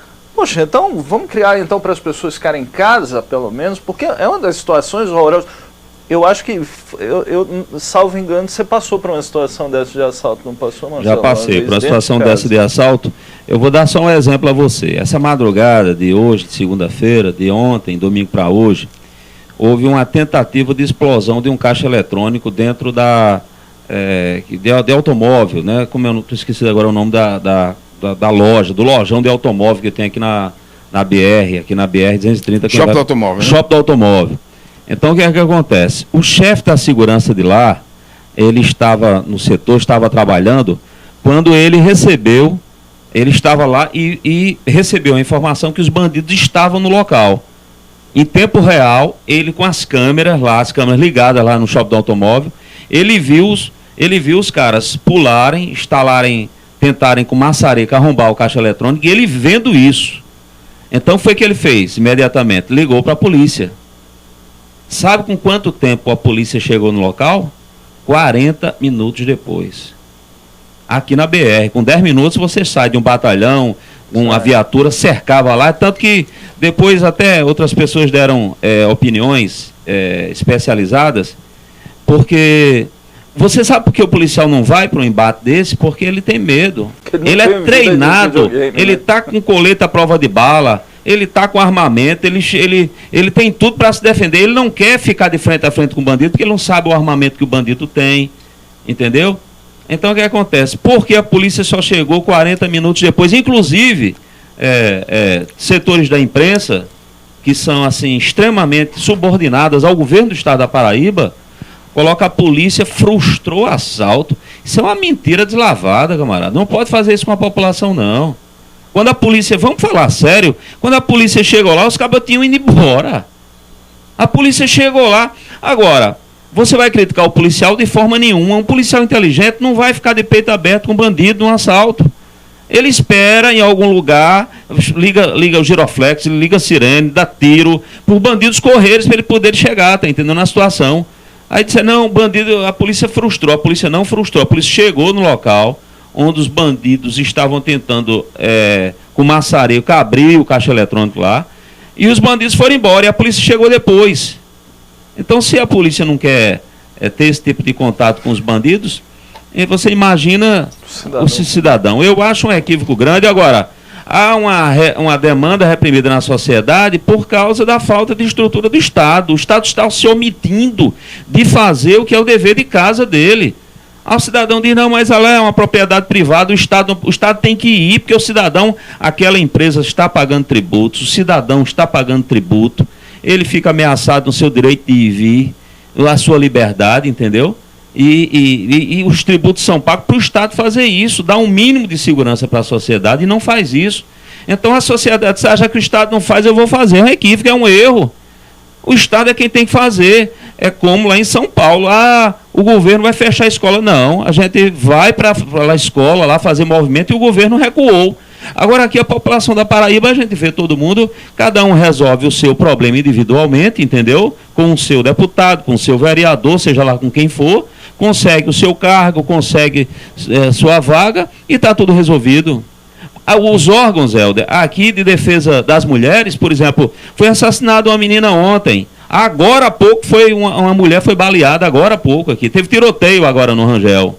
Bala para tudo que é lugar. Aí você diz o seguinte, cadê os movimentos feministas da Paraíba? Foram absolvidos pelo Estado da Paraíba. Estão empregadas hoje. Essas mulheres que estavam nas ruas com Ricardo Coutinho, foram cooptados todos, estão no Estado. Então, foi comprado o silêncio. O Estado comprou o silêncio dessas pessoas. A governança comprou o silêncio dessas pessoas. Os movimentos de defesa do meio ambiente estão acabando com o Rio Paraíba. Aí estão falando, recurso hídrico para Paraíba. É uma vergonha. A política de recurso hídrico para Paraíba é uma vergonha, não existe. Não existe. Eu conversei com um cidadão ontem que mora em Areia e ele me contou, disse, Marcelo, são 200 caminhões-pipa que estão tirando lá da barragem de areia todos os dias. E vendendo. Por quê? Porque não fizeram uma adutora para levar água bruta e fazer o tratamento e distribuir na cidade. A cidade de Areia tem água na barragem, inclusive tem um deputado lá que está afastado, né? Acho que já há uns 6 meses. Está entendendo? Mas não aparece. Está lá a cidade de Areia, o povo sofrendo sem água. Sem água. Ele disse, eu estou comprando um tonel de água a R$10. A R$10. E um governador cheio de falácia, tá entendendo? Cheio de inverdades, foi para a televisão. Cheio de empáfia, né? Cheio de empáfia. Era o homem que resolveria todos os problemas. E disse na televisão, está gravado em guia eleitoral, disse, eu só quero 6 meses para eu diminuir esses números. E os números estão aumentando. E hoje ele não quer falar sobre... Olha, é um dos poucos governadores que eu conheço na história da Paraíba que não topa uma entrevista coletiva com jornalista, não topa. Nem precisa, né? Ele também não precisa disso. Ele acha que não precisa. O jornalista já diz o que ele nem precisa dizer. Se um de nós for para uma entrevista coletiva e for fazer uma pergunta, eu queria, por exemplo, chegar para o governador e perguntar sobre a questão da violência. Governador, o senhor disse que em 6 meses baixaria os números, tal, não se esconderia atrás de secretário, o senhor é quem iria assumir. Eu queria saber se o senhor pensa da mesma forma ou não. Mas se você fizer uma pergunta como essa, a claque de jornalistas do governo do Estado, se brincar, vão vaiar você numa entrevista coletiva aqui no Estado da Paraíba. Os próprios colegas vaiam você. Agora, olha, se você fizer uma lista, o governador, olha só a falácia, olha só como você desmonta um camarada sem preparo para ser um líder político. E chegou lá graças à incompetência dos adversários, que ora era Cássio, ora era Maranhão e ora eram os dois. Olha a incompetência desse cidadão. Ele disse que ia pagar o 13º salário. O que é 13º salário, Eldemora? É aquele valor integral que você paga, né? Você paga os 12 meses e você vai pagar o 13º mês, mais um, que era em relação ao Bolsa Família. Aí o que foi que ele fez? Ele pagou um abono. O que é um abono? 30% do valor. Se o cidadão ganhava R$100 de Bolsa Família, ele foi e pagou R$30. A senhora pegava 2 ônibus, vinha lá do Bairro das Indústrias, chegava no Almedão fazia um lanche, gastava 20, voltava para casa com 10. Com R$10, o cara dizer que está pagando abono. Então, mas a sociedade toda está acompanhando isso, só que é um passiva, engodo, né? É um engodo com a conivência da mídia, né? A conivência da... O governador desinforma a propósito e a mídia ganha para ajudar a desinformar, né? A gente estava falando muito sobre o... E não funciona nada nesse governo, né? Porque a segurança pública é isso, Janildo. A educação é esse desastre, fechamento de escolas, e a saúde é um escândalo após o outro, né? Aqui a colégio torna um escândalo, por exemplo, no Hospital de Trauma, por exemplo, nós temos vários registros, né? Vários registros. Vocês consideram honestamente o efeito corona. Vocês consideram que isso é uma coisa muito grave e desastrosa? Vocês consideram, né? Essa questão da saúde, da educação e segurança pública claro no Estado? Consideram, todos consideram, é? Sim. Pois vocês não considerem isso ainda o maior drama do Estado da Paraíba, que vai ser a seca? Vocês não têm uma ideia. Eu já estou dizendo isso há um ano. Vocês não têm a menor ideia do que vem por aí, agora, em termos de desastre coletivo com a seca. E sabe o que é que está acontecendo? Sabe o que é que está acontecendo com o governo da Paraíba?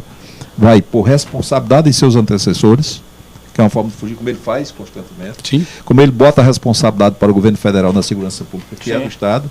Como ele bota, já tem responsabilidade de Dilma por não ter trazido água para o Estado da Paraíba.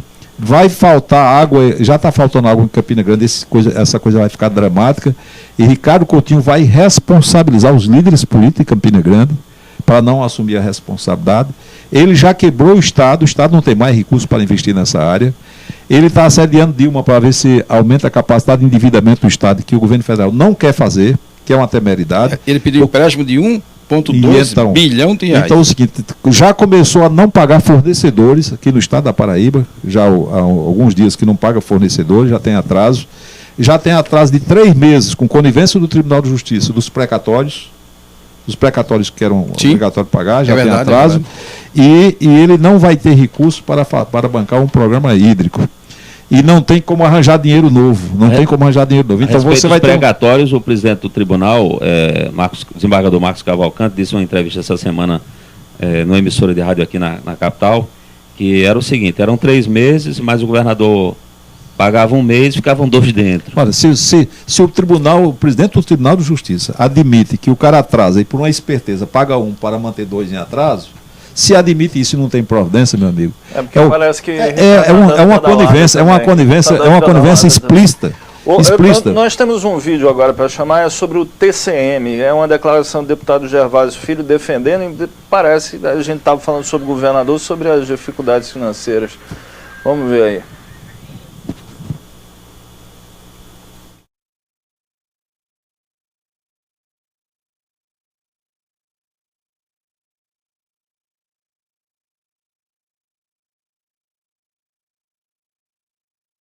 Em 1994, esse tema começou a ser discutido na Paraíba, com a aprovação de uma PEC prevendo a instalação, que previu a instalação de uma Corte de Contas municipais. Foram 21 anos. E em 21 anos o que aconteceu? O Tribunal de Contas do nosso Estado, que consumia em 2007 52 milhões, hoje já ultrapassou e muito a casa dos 100 milhões de reais. E o que é que eu tenho o direito de perguntar? O que é que mudou na concepção do Tribunal de Contas do Estado? Fora a reforma do seu suntuoso prédio e fora a ferramenta do Sagres, que é preciso considerá-la como uma ferramenta extremamente importante.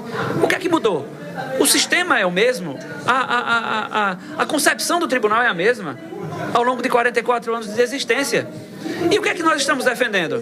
Que nós tenhamos uma Corte de Contas, que nós possamos ter uma Corte de Contas que acompanhe verdadeiramente a gestão, participando de palestras educativas, orientadoras, para coibir a sangria dos recursos públicos que acontecem todos os dias. Os senhores dão cobertura a isso, com multas que são aplicadas, com contas reprovadas, contas rejeitadas, e na grande maioria das vezes não é má fé do gestor, é desinformação. Nós precisamos de um tribunal que acompanhe, que oriente.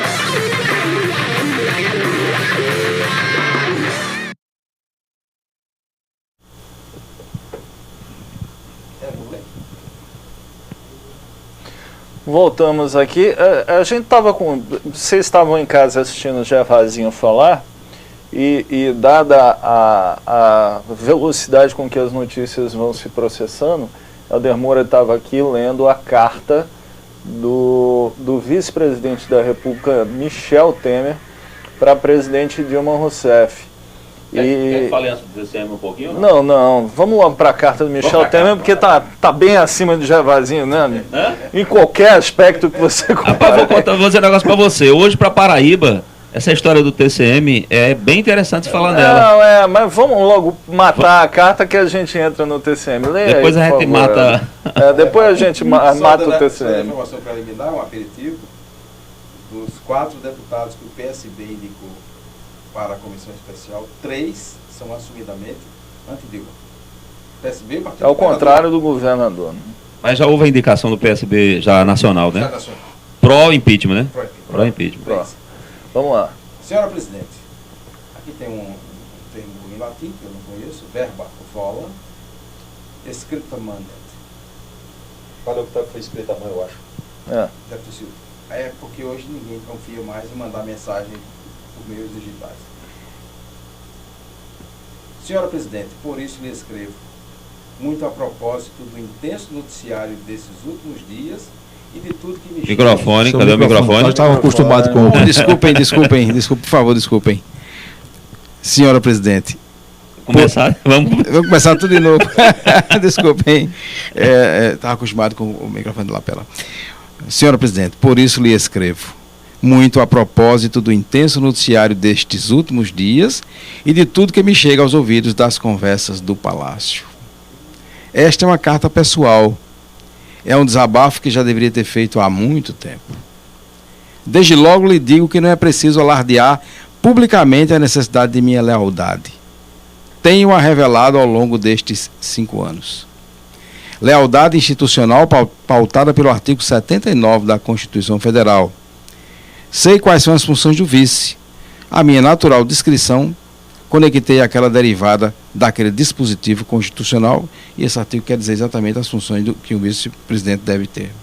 Entretanto, sempre tive ciência da absoluta desconfiança da senhora e do seu entorno em relação a mim e ao PMDB. Desconfiança incompatível com o que fizemos para manter o apoio pessoal e partidário ao seu governo.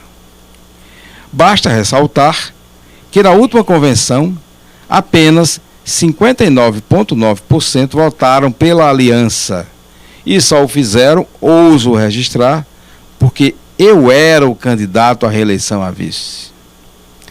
Tenho mantido a unidade do PMDB apoiando seu governo, usando o prestígio político que tenho advindo da credibilidade e do respeito que granjeei no partido. Isso tudo não gerou confiança em mim, gera desconfiança e menosprezo do governo. Vamos aos fatos? Exemplifico alguns deles. Primeiro, passei os 4 primeiros anos do governo como vice decorativo. A senhora sabe disso. Perdi todo o protagonismo político que tiveram no passado e que poderia ter sido usado pelo governo. Só era chamado para resolver as votações do PMDB e as crises políticas. Jamais eu ou o PMDB fomos chamados para discutir formulações econômicas ou políticas do país. Éramos meros acessórios, secundários, subsidiários. A senhora, no segundo mandato, à última hora, não renovou o Ministério da Aviação Civil, onde o Moreira Franco fez belíssimo trabalho, elogiado durante a Copa do Mundo. Sabia que era uma indicação minha. Quis, portanto, desvalorizar-me. Cheguei a registrar esse fato no dia seguinte ao telefone. No episódio, Eliseu Padilha, mais recente, ele deixou o Ministério em razão de muitas desfeitas, culminando com o que o governo fez a ele, ministro, retirando sem nenhum aviso prévio, nome com perfil técnico que ele, ministro da área, indicara para a ANAC. Alardeou-se, letra A, que fora retaliação a mim. B, que ele saiu porque fez parte de uma suposta conspiração. 5. A senhora fez um apelo para que eu assumisse a coordenação política, no momento em que o governo estava muito desprestigiado. Atendi e fizemos, eu e o Padilha, inclusive aprovar o ajuste fiscal. Tema difícil porque diz respeito aos trabalhadores e aos empresários. Nós não titubeamos, estava em jogo o país. Quando se aprovou o ajuste, nada mais do que fazíamos tinha sequência no governo. Os acordos assumidos no parlamento não foram cumpridos. Realizamos mais de 60 reuniões de líderes e bancadas ao longo do tempo, solicitando apoio com a nossa credibilidade. Fomos obrigados a deixar aquela coordenação. De qualquer forma, sou presidente do PMDB e a senhora resolveu ignorar-me, chamando o líder Pisciani e seu pai para fazer um acordo sem nenhuma comunicação a seu vice e presidente do partido.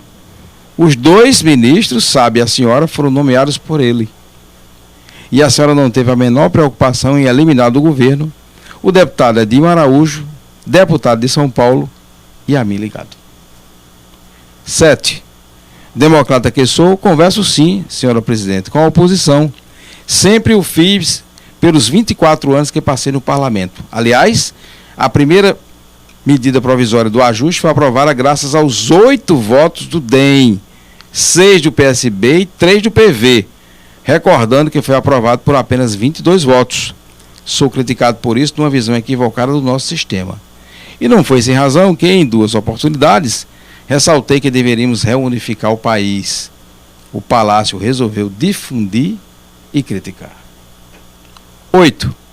Recordo ainda que a senhora, na posse, manteve reunião de 2 horas com o vice-presidente Joe Biden, o americano, com quem construí boa amizade, sem convidar-me, o que gerou em seus assessores a pergunta: o que houve numa reunião com o vice-presidente dos Estados Unidos?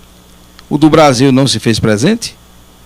Antes, no episódio da espionagem americana, quando as conversas começaram a ser retomadas, a senhora mandava o ministro da Justiça para conversar com o vice-presidente dos Estados Unidos.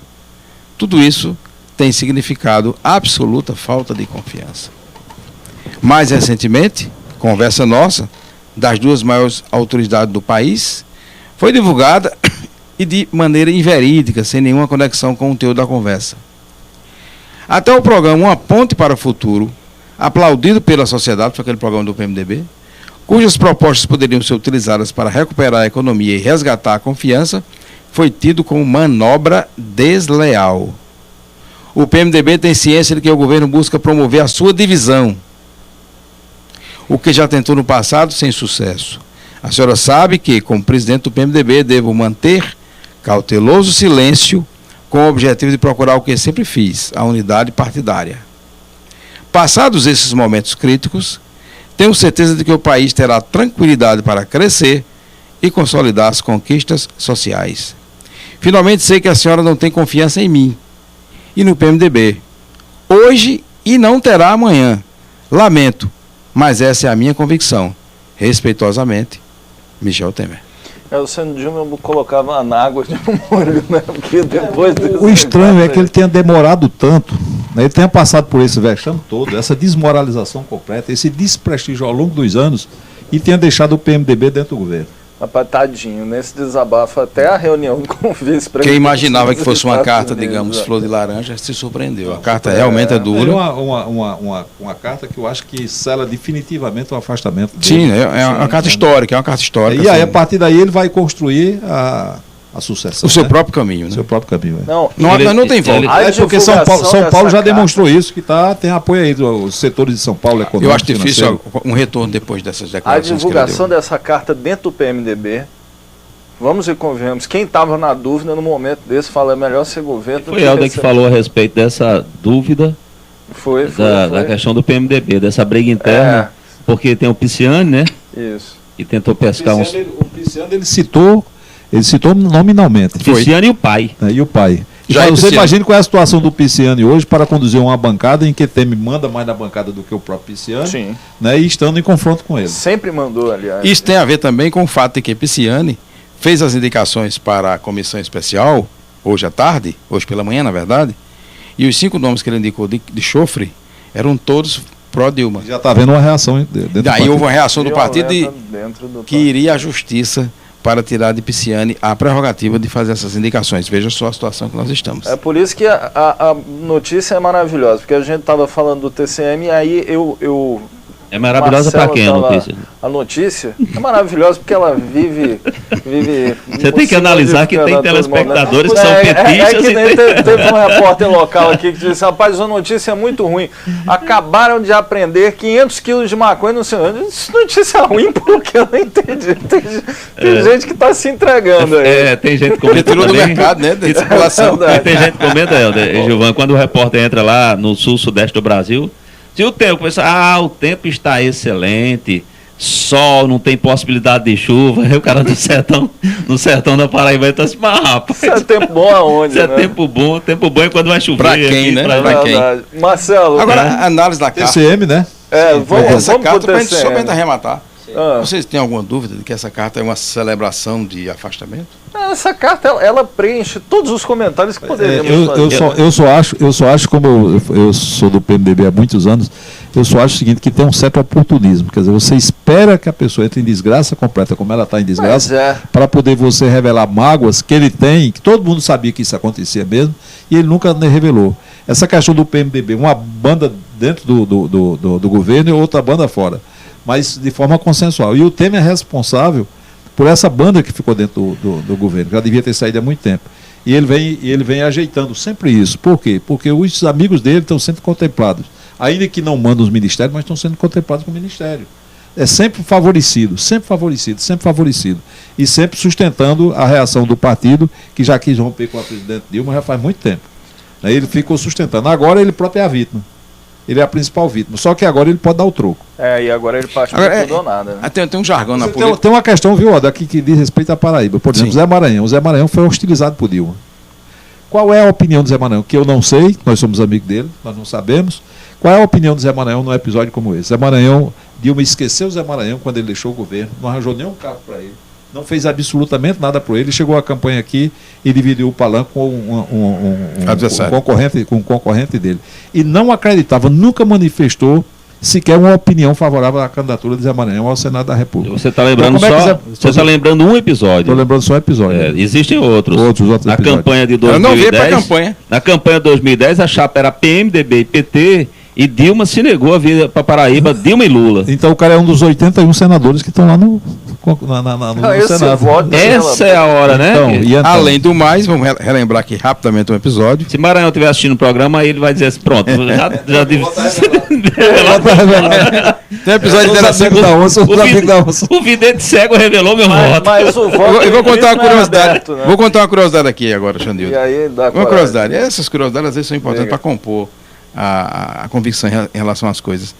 Gilvan Freire, às vezes me conduz para determinados caminhos, e um dia ele me chamou e disse, vamos ali. E eu disse, vamos aonde? Vamos ali. Aí eu segui com ele, aí às vezes eu confio nele. Às vezes, ninguém sabe quantas, né? Aí ele me levou para a sede do PMDB. Eu, resistente, não queria me envolver com política, mas fui com ele, né? Não tinha mais gente, já estava no carro. Chegamos lá e estava Maranhão sozinho, Zé Maranhão sozinho, no estado de depressão, porque era aquele período em que Veneziano tinha desistido de ser candidato a governador, o partido estava completamente à deriva, aí tinha a possibilidade de Vital ser candidato, mas era uma candidatura que naquele momento não inspirava tanta credibilidade, né? Depois o tempo mostrou isso. E aí o que acontece? Maranhão estava indeciso sobre o que fazer do futuro. Aí chegou lá e disse, por que você não disputa? Até foi assim uma sugestão, sugestão à toa. Você não disputa o Senado? Aí ele parou, refletiu e disse, só um momento. Aí pegou o telefone e ligou para quem? Michel Temer. Nós o vimos no Viva Voz. Aí ele disse, Michel, você acha que eu deveria ser candidato a senador? Eu tenho uns amigos aqui que sugeriram aqui agora. Ele disse, você já é meu senador. O que você precisa? Aliás, é leal com ele. É muito leal com ele. O que você precisa para ser candidato a senador? Ele disse, a gente ouviu pelo Viva Voz. Isso aí dá para... Aí você começa a compor, você começa a compor. O voto de Maranhão está fechado. Indo para o Senado, o Dilma não conte com o voto de Maranhão para escapar. A essa altura você vê claramente que a ligação dele com o Temer é muito mais consistente. Ela tramou na eleição dele aqui para favorecer o irmão de Luciano Cartacho, e aí o resultado que deu o Luciano. Pois é. E que é outro, há poucos dias, o governador enviou 3 pessoas, porque ele não foi, porque ele não gosta de se contaminar com esse tipo de assunto, mandou 3 porta-vozes, que é o deputado Buba, o presidente da FAMUP, não lembro o nome dele agora. Tota Guedes, e mandou o secretário Valdson, que é da articulação de alguma coisa. Porque tem duas articulações. Articulação para nada, né? Tem a de Trócoli, que agora foi beneficiado no orçamento. Como foi esse orçamento de Trócoli? Ele teve um aumento. No orçamento dele de 55,3 negativo. Sim. Era quanto o recurso da secretaria? A secretaria tem um orçamento monstruoso de 9 milhões. É surreal, passou. E caiu para 4,3. O deputado Trócoli, que nós conhecemos, eu gosto muito de Trócoli. E eu digo abertamente e publicamente, gosto muito dele. É um cara assim, emocional. Ele é um cara emocional e tal. Eu acho que quando ele viu esses números aqui... Se ele adotar a carta de Temer, né? Eu acho que ele não fica no governo, hein? Essa carta de Temer eu acho difícil ele ficar no governo. Eu acho muito difícil ele ficar no governo, Trócoli. Diante disso aqui, porque o cara deixou a Assembleia para ser secretário, aí pega um orçamento e tola pela metade, amigo. Eu acho que não, acho que ele deveria ficar. E Marcelo? Porque ele já tem essa amizade com o Ricardo Coutinho. Sim. Ele já foi pro PSB para ser candidato a prefeito Cabedelo. Eu também gosto de Trócoli. É meu amigo, mas a gente tem que dizer as verdades. Ele não mudou de partido ainda não. Trócoli Júnior passa muita instabilidade, sabe? Assim, não estou falando de confiança e de amizade pessoal. Estou falando, ele não passa confiança como político, entendeu? Aliás, na Assembleia acho que muito poucos passam. E aí eu cito sempre Janduí Carneiro, que é uma pessoa que chegou na Assembleia e eu disse, será que esse rapaz vai desenrolar aí, vai fazer discurso, vai ter bandeira, vai ter... E para mim é uma das grandes surpresas da política da Paraíba, é o deputado Janduí Carneiro. Não tem essa história de ficar em cima do muro, não tem... As opiniões dele são transparentes, as posições dele, não tem essa história de estar fazendo joguinho, tá entendendo? Para agradar o A ou B. Mas eu acho que o deputado Trócoli deve ficar, porque ele já conhece o governador, ele conviveu com o governador. Só para arrematar o assunto que eu comecei a contar, foram 3 emissários do governador, porque ele não teve coragem de ir pessoalmente. E foram para Brasília? Não. Foram na residência do senador Maranhão, pedir para Maranhão, no âmbito da Comissão de Constituição e Justiça, votar a CPMF, a criação da CPMF. Sim. Aí Maranhão ficou perplexo. Por que o governador não veio? Não, mandou os emissários. E aí Maranhão disse, isso é um assunto a se pensar, né? Não, porque o governador prometeu a Dilma que iria trabalhar pela recriação da CPMF, mas você não viu, não é a declaração do governador assumindo isso, viu? Não. Quer dizer, é assunto que eles gastam, ele sai e manda outras pessoas fazerem, ele sempre usa isso, né? Nessa história do TCM, agora sim, pode voltar ao assunto do TCM, né? Sim. Já podemos voltar? Estamos preparados para isso, meu João? É a final. Então, vamos lá. É a final. Vê se o governador dá uma declaração favorável, ele usa prepostos para fazer a defesa do TCM e ele fica fora. Porque se der errado, depois lá na frente ele vai dizer, eu não defendi o TCM, não. Assunto da Assembleia. Agora, eu acho interessante, porque eu estou com a impressão que o governador tem alguma daquelas coisas que ele consome na granja, eu acho que é lagosta ou alguma coisa assim. Eu acho, Marcelo, que é lagosta. E aquele peixe-mel que ele quer, que está em extinção, que tem problema que causa amnésia. Ali tem muito mosquito na granja. Tem?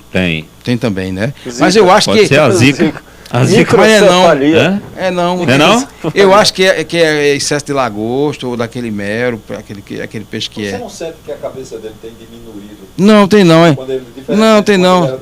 Ele continua, ele tá cada vez mais cabeçudo. Eu acho o seguinte, ele esqueceu, ele está com um problema de amnésia gravíssimo. Eu acho que tem que fazer aí uma avaliação no governador. Não é microcefalia, não.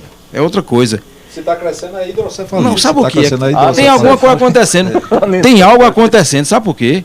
Porque ele não esqueceu, rapaz, que em 2006 ele fez uma manifestação pública contra o TCM. Não foi não? Você está lembrado disso, não? Sim. E como é que ele esqueceu isso? Foi alguma coisa que ele comeu. Será? Tem alguma coisa que ele está comendo que está dando a amnésia dele. Carregada?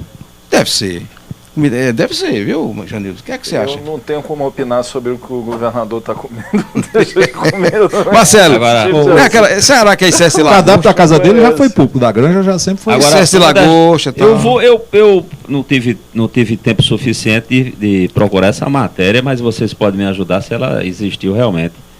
O deputado Jeová Campos teria dito que a opinião dele é contra o TCM. Mas, por orientação da bancada e do governo, ele vota favorável à instalação do TCM. Aí eu disse, eu vou me certificar, ver se essa declaração é verdadeira, porque É um absurdo, né? Se partisse de um outro deputado, mas de Jeová, que é um homem esclarecido, um homem sensato, um homem centrado. Eu vi nas redes sociais e disse, não, eu vou checar para depois não cometer uma injustiça. Porque depois que se comete a injustiça, em vez de ficar feio para o outro, fica feio para você cometer a injustiça. Aí tem que procurar as testemunhas de Jeová, nesse caso. Nem precisa. Nem precisa, é só procurar o próprio Jeová para saber dele. Eu vi, mas vamos checar que ele teria dito isso. Não, minha opinião é contra o TCM. Mas eu pertenço a um grupo político, se o grupo orientar, eu voto com a bancada. Aí eu disse, não estou entendendo mais. Tá muito escorregadia. Será essa questão do TCM. Será que é o problema de alho estragado? Não. É o quê? Alho estragado? Eu vou contar um negócio para você. Eu nunca vi uma cabeça de alho estragada. Olha, o que eu acho curioso é o seguinte, eu ia dizer engraçado, mas não tem nada de engraçado. O país está passando pela maior crise econômica dos últimos anos. O estado da Paraíba enfrenta uma crise profunda na segurança pública. O ensino, na saúde, na educação também, né? Na saúde, o SUS é um caos e, em especial, no nosso estado, nem a saúde privada vem dando resultados desejados. E a crise da água é maior do que as três juntas. A crise da água é absurda. Uma mulher assassinada agora, no Altiplano Cabranco. Pois é, enquanto a gente fala aqui da criminalidade, as pessoas estão morrendo agora durante o programa. E surge a brilhante ideia de criar um cabide de empregos. Me perdoem usar esse termo, mas é porque quando você cria uma instituição para fazer parte do trabalho que outra já faz, a mim me parece um cabide de empregos. Para acomodar deputados e para acomodar talvez um problema, porque aí existe a história de que existe o desejo de colocar a vice-governadora Lígia Feliciano como um dos nomes aí para compor o tribunal, que eu já soube que parece que Damião já se antecipou e disse que não quer conversa nesse sentido. Não, de coração para coração, de coração para coração não se interessa. Eu, pessoalmente, vejo como uma pouca vergonha, eu não consigo enxergar, eu não consigo ter outro adjetivo para uma defesa como essa. Damião não ficou Feliciano com essa história. Não, ele não ficou. Porque o detalhe é porque houve uma inconfidência. Os deputados estavam lá reunidos, começaram a anotar os nomes, botar os nomes. Aí foram botando os nomes explicando.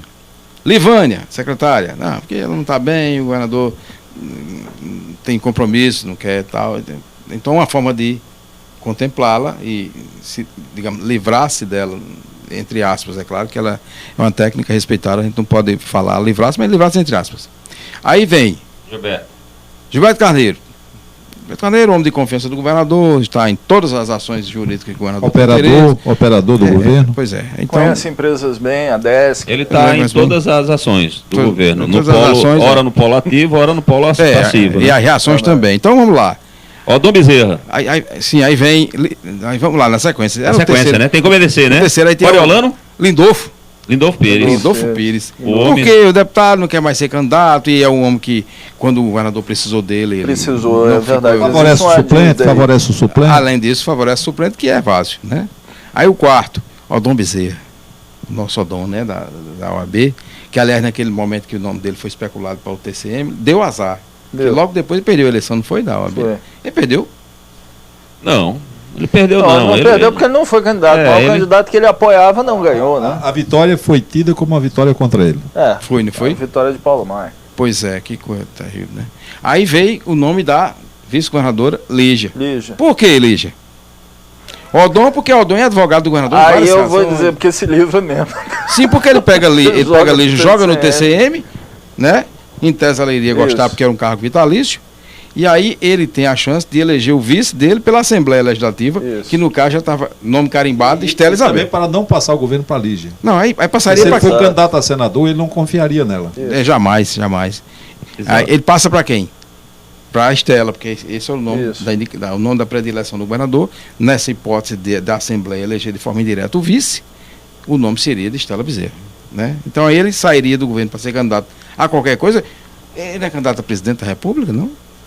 Eu acho que... Partes da militância dele defende isso, eu acho um certo exagero. Eu acho que o Brasil... Exagero ou você acha uma brincadeira? Você não acha isso? Não, que é isso? Não, eu acho correto. Eu acho correto, Porque o governador Eu acho que Ricardo o programa Coutinho começou chegou agora, porque é a primeira vez que Helder discorda de Gilvan. Eu acho que o programa vai ficar bom agora. Eu acho o seguinte, o governador Ricardo Coutinho, chegando na presidência da República, com esse know-how que ele tem em segurança, ele vai... De escola também. escolas, ele vai transformar o Brasil num país dos mais seguros do mundo. Começando pelo Jampa Digital, o Brasil vai crescer em tecnologia. Você vai ter internet do Arroio Chuí até o Iapoque. O Jampa Digital foi ideia dele? Foi projeto dele? O governo dele? Completamente. Na prefeitura, né? Ele só não funciona aqui em certo local, mas na costa da África funciona.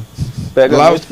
E o que é outro membro do tribunal? Tem um jurista famoso aí que de notório saber jurídico. Coriolano? Coriolano, né, também, candidato. Isso que era o sexto nome, que é o sexto nome. Por acaso, só por acaso. Ele é irmão do governador, mas isso é um detalhe de menor importância. Na verdade, se conhece esse Coriolano. É por conta do destaque que ele teve na eleição da FPF. Da FPF, é uma compensação. Sim. É bom de bola. Bom de bola, muito bom. Então. E quais são os outros nomes? São 6, são 7, já falamos aí, né? Já encerramos. Gente, peraí, vamos mudar de assunto, que eu já ia virar na mesa aqui. TCM, vamos terminar um minuto, só 2 minutinhos. Diga. TCM, eu só quero fazer uma previsão. Há poucas possibilidades de Era Ricardo aí que Coutinho. eu ia entrar. Há poucas possibilidades de Ricardo Coutinho querer implantar o TCM. Poucas possibilidades. O que é que ele quer? Ele quer. O que não? Mas ele não vai conseguir, é isso? Ele poderá conseguir, porque se ele quiser conseguir, a oposição fecha com ele se receber uma vaga. E veja que escândalo. Se receber uma vaga, fecha com ele, a oposição. Quer dizer, 14 deputados aceitam que um represente Aceita. Uhum. Aceita. Se ele oferecer isso, aceita e passa. Então, na Assembleia passa, não tem dúvida, né? Agora, o que é que Ricardo Coutinho quer? Ricardo Coutinho não quer instalar TCM. Ricardo Coutinho quer que o Tribunal de Contas do Estado ceda na campanha que vem fazendo para rejeitar a conta deles e as restrições frequentes que tem feito a administração dele. Eu já me alertava. Então é o seguinte, ele está chantageando isso é o Tribunal de Contas, chantagem explícita ao Tribunal de Contas do Estado. Com o coração tão bom. E vou lhe dizer mais outra coisa. Ele não faz chantagem, não. O pior que você está imaginando é que ele não só faz a chantagem, é que o Tribunal de Contas poderá aceitar a chantagem, retirar restrições às contas dele, aprovar as contas dele, né? E a troco de quê? De mais verbas. Será que está aumentada a verba do Tribunal de Contas já aí? Aumentou de 117 para 134. 14. Aumentou 14%. Vou lhe dizer mais. Se Ricardo Coutinho resolver dar mais dinheiro ao Tribunal de Contas do Estado da Paraíba e se resolver também dar uns cargos comissionados, aumentar os cargos comissionados no Tribunal de Contas para os conselheiros botarem seus parentes, eles vão mudar de opinião com relação às contas do governador. E ele não cria, então, o Tribunal de Contas do município, alegando que isso era um problema da Assembleia, que ele já disse isso, que era um problema da Assembleia, sim, e que ele não vai entrar nesse desgaste, porque ele já foi contra uma vez. Ele vai dizer isso e vai aceitar. E o Tribunal de Contas vai se ajoelhar. Vamos avaliar isso para frente, é a minha opinião. Vamos avaliar. Porque Catão, essa semana, o conselheiro Fernando Catão emitiu um alerta de que o governo não estava gastando ao longo de 2015 o que deveria com os percentuais constitucionais em educação, especialmente em saúde, que é de educação, né? 25%, e estava gastando apenas 18%.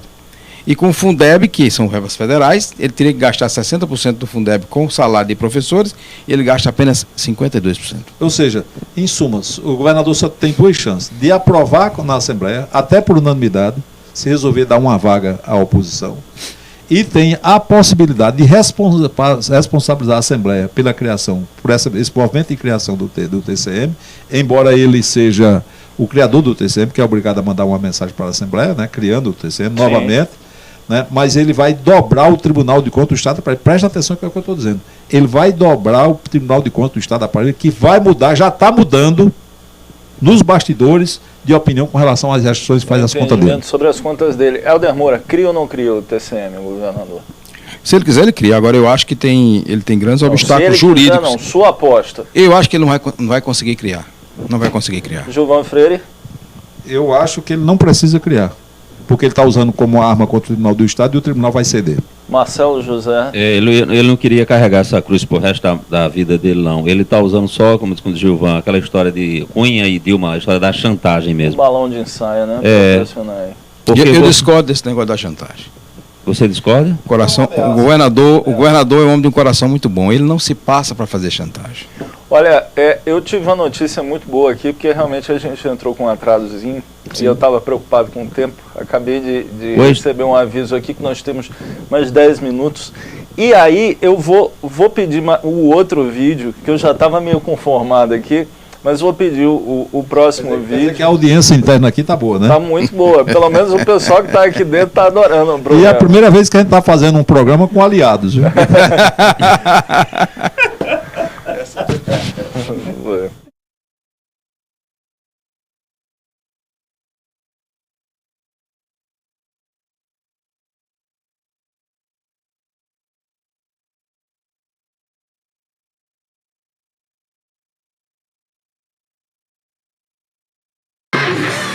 A oposição venezuelana conquistou pela primeira vez em 16 anos a maioria parlamentar nas legislativas deste domingo. Um resultado histórico que a coligação opositora classificou como o início da mudança no país. A Mesa da Unidade Democrática reúne cerca de 3 dezenas de partidos e foi criada formalmente em 2009 com o objetivo declarado de pôr fim ao chavismo. O presidente Nicolás Maduro, herdeiro do falecido chefe de Estado Hugo Chávez, já reconheceu a derrota. Viendo estos resultados. Maduro afirmou que, olhando para os números, é preciso, de forma moral e ética, reconhecer estes resultados adversos, aceitá-los e dizer à Venezuela que a Constituição e a democracia triunfaram. O presidente venezuelano disse aceitar os resultados tal como emanaram do poder eleitoral. A decirle a nuestra Venezuela, ha triunfado la Constitución y la democracia. Lo aceptamos. Segundo os resultados preliminares anunciados pela Comissão Eleitoral, a Mesa da Unidade Democrática obteve 99 assentos no Parlamento contra 46 para o Partido Socialista Unido da Venezuela, a formação de Maduro.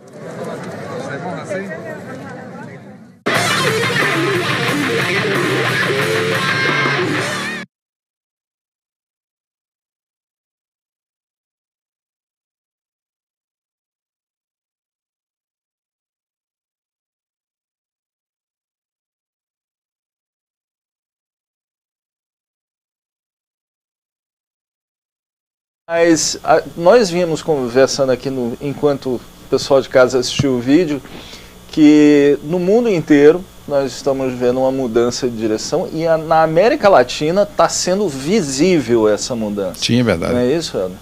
É fato. A eleição da Argentina, mais recente, o Macri derrotou o peronismo, né, e o kirchnerismo, que é um filhote do peronismo, de forma surpreendente. Ninguém nem especulava quanto a isso. Ele foi presidente do Boca Juniors, né? Pois é. E prefeito de e é prefeito de Buenos Aires. É prefeito de Buenos Aires. O mandato dele coincide com o início do outro mandato. Tal. Na Venezuela, para mim também é outra grande surpresa. Porque quem imaginaria que a oposição conseguiria derrubar o esquema tão blindado que é aquele esquema deixado por Chávez, né, Hugo Chávez, e mantido por Maduro. Se bem que o Maduro não tem habilidade nenhuma. E a pressão tão grande que eu fiquei com receio até do Maduro não querer aceitar o resultado das urnas. Eu também, a sociedade, a população estava apreensiva sobre isso. Demorou demais o anúncio do resultado. Foi. Agora, o detalhe começou é porque a ficar... Ficou Maduro, o resultado foi Maduro. Eu acho que ele amarelou o Maduro. Porque, na verdade, a diferença foi tão grande, foi 2-1, que aí não tinha como você ficar contra, não havia como. Se ali a diferença fosse menor, acho que conseguiria haver algum tipo de reação, mas foi 2-1, não tinha como. E veio a eleição da França, né? Agora, se bem que a eleição da França, eu acho que foi marcada também por esse episódio recente. Você tem os dois episódios recentes, do Charlie Hebdo, e agora também desse atentado lá na Bataclan, que aqueles atentados que aconteceram em Paris, quer dizer, isso tudo influencia muito a opinião pública, e tem essa crise da Síria, né? Dos imigrantes sírios, né, dos refugiados da Síria. Quer dizer, é uma situação que favorece ao pensamento de extrema-direita, que é o que está acontecendo na França. E para quem está em casa que quer entender essa história, dê uma olhada depois no mapa, joga no Google o mapa da Síria e dá uma olhada na proximidade com os países da Europa, porque muitas vezes as pessoas, a Síria está lá no Extremo Oriente. Não, a Síria está no calcanhar ali da Europa. Ela está próxima da Turquia. Exato. E a Turquia já faz parte da Europa ali.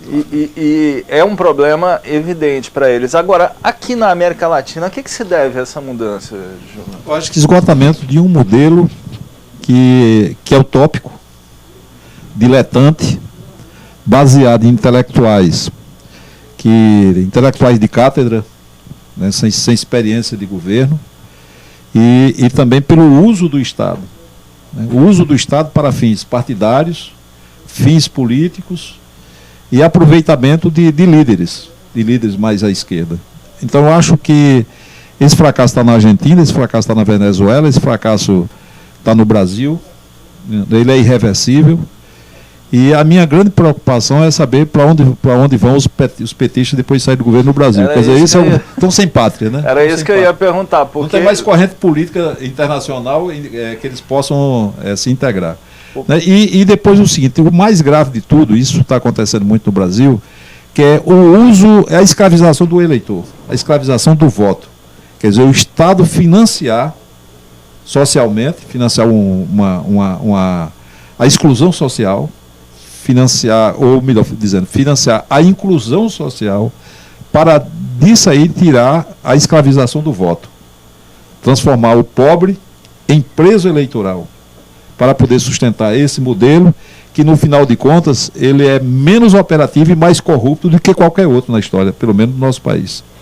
É verdade. Marcelo, o que você pensa a respeito? E eu queria que você também, a gente está terminando aqui a nossa transmissão. Primeiro, o que você pensa a respeito desse assunto, dessa mudança de direção na América Latina e no restante do mundo? E mandasse também um abraço para o pessoal que está interagindo com a gente, porque sempre eles interagem bastante com você. Eu já aproveito aqui para fazer o registro que amanhã será a missa de 1 ano do ex-prefeito de João Pessoa, Luciano Agra. Recebi um convite aqui da viúva, o Elitânia, e vai ser amanhã a celebração 7h30 da noite, na paróquia São Francisco de Assis, Mangabeira 7. Fica próximo ali ao Detran, fica próximo ao colégio do Centro de Ensino da Polícia Militar. Então, amanhã a missa de 1 ano de falecimento do Luciano Agra. Janildo, você vê que as coisas não são isoladas, né? Que as coisas ocorrem... Você esqueceu os internautas hoje, né? É porque a relação é grande, você não tem como juntá-las, entendeu? Você vai ficar devendo, né? E a Elisa Virgínia, que é vereadora, está assistindo ao programa, ela está dizendo o seguinte: esqueceram de falar sobre a homenagem do Helder Moura. A homenagem a Helder Moura será no dia 16, Helder? Dia 16, a homenagem na Câmara de Vereadores? O título de cidadão, sim, é dia 16. João Pessoa está sendo muito condescendente com os campinenses, né? Isso é uma abertura, né? Depois que eu me tornei amigo seu, Gilvan, muita coisa de boa aconteceu e... Piorou minha situação em Campinas. Diga, Marcelo, conclua. E até quero agradecer publicamente a vereadora Elisa pela iniciativa que ela teve, já faz até algum tempo, de propor essa cidadania minha aqui de João Pessoa, onde de fato eu tenho uma larga militância jornalística, né? Tá certo? Fico muito feliz com essa lembrança dela. E o programa Intrometidos também ganhou um voto de aplauso na Câmara de João Pessoa, apresentado pelo vereador Ubiratã Pereira. Ubira. E nós devemos agradecer a nossa retaguarda, né? Que ela é invisível, né? Ela não pode ser... Não pode aparecer não, né? A gente não pode dizer nem de onde a gente está transmitindo esse programa aqui, é segredinho. A Charlie Hebdo em lugar ignorado, incerto e não sabido. Exato, né? O pessoal está achando que a gente está em Nova York, aqui também, esses prédios aqui atrás. Agora foi show, né? Agora foi show. Retaguarda show. Show. Diga aí, Marcelo. Mandar um abraço aí aos nossos, pessoal do grupo Marim QAP, pessoal, o Silva Neto, que está lá em Sapé também acompanhando o programa, foi diretor do presídio lá de Sapé. Sim. Enfim, a todos os nossos né? amigos. Eu queria agradecer algumas pessoas aqui que durante o dia mandaram mensagens. Osni Sá, o pessoal do grupo Diretoria Canelli, o pessoal do grupo Tremor Essencial, pessoal do Eu Amo Jornalismo. Rodolfo está registrando aqui os parabéns, porque foi show aqui o programa também, hoje. Márcia Porto, Osvaldo, Weber Luna, Nelma Figueiredo, Milton Pereira, Dona Inês Ernesto, Dan Barbosa, Marcos Eric, Danilo Nicola, Lúcia Lacerda, senador Cássio Cunha Lima mandou mensagem também, Felipe, Joilton, Betânia, Gerson. Vamos convidar Cássio para um programa em breve, né? Porque ele hoje é a figura mais importante do país hoje. Exato. Nessa crise, né? Tiago Moraes, Grupo Jornalismo 24 Horas, enfim, muita gente mandando mensagem e elogiando pelo programa de hoje. Eu encerro por aqui, a nossa vontade seria passar o resto da noite conversando com vocês, mas estamos muito satisfeitos de voltar para a televisão, depois de todos os problemas que nós enfrentamos, na certeza de que estamos cumprindo com o nosso papel de fazer o bom jornalismo, ainda que tenhamos que pagar todo tipo de preço, e preço esse que não é pequeno, por desempenhar esse papel. Então, muito obrigado a vocês. Lembrando que os intrometidos não somos nós, os intrometidos são vocês. Uma boa noite.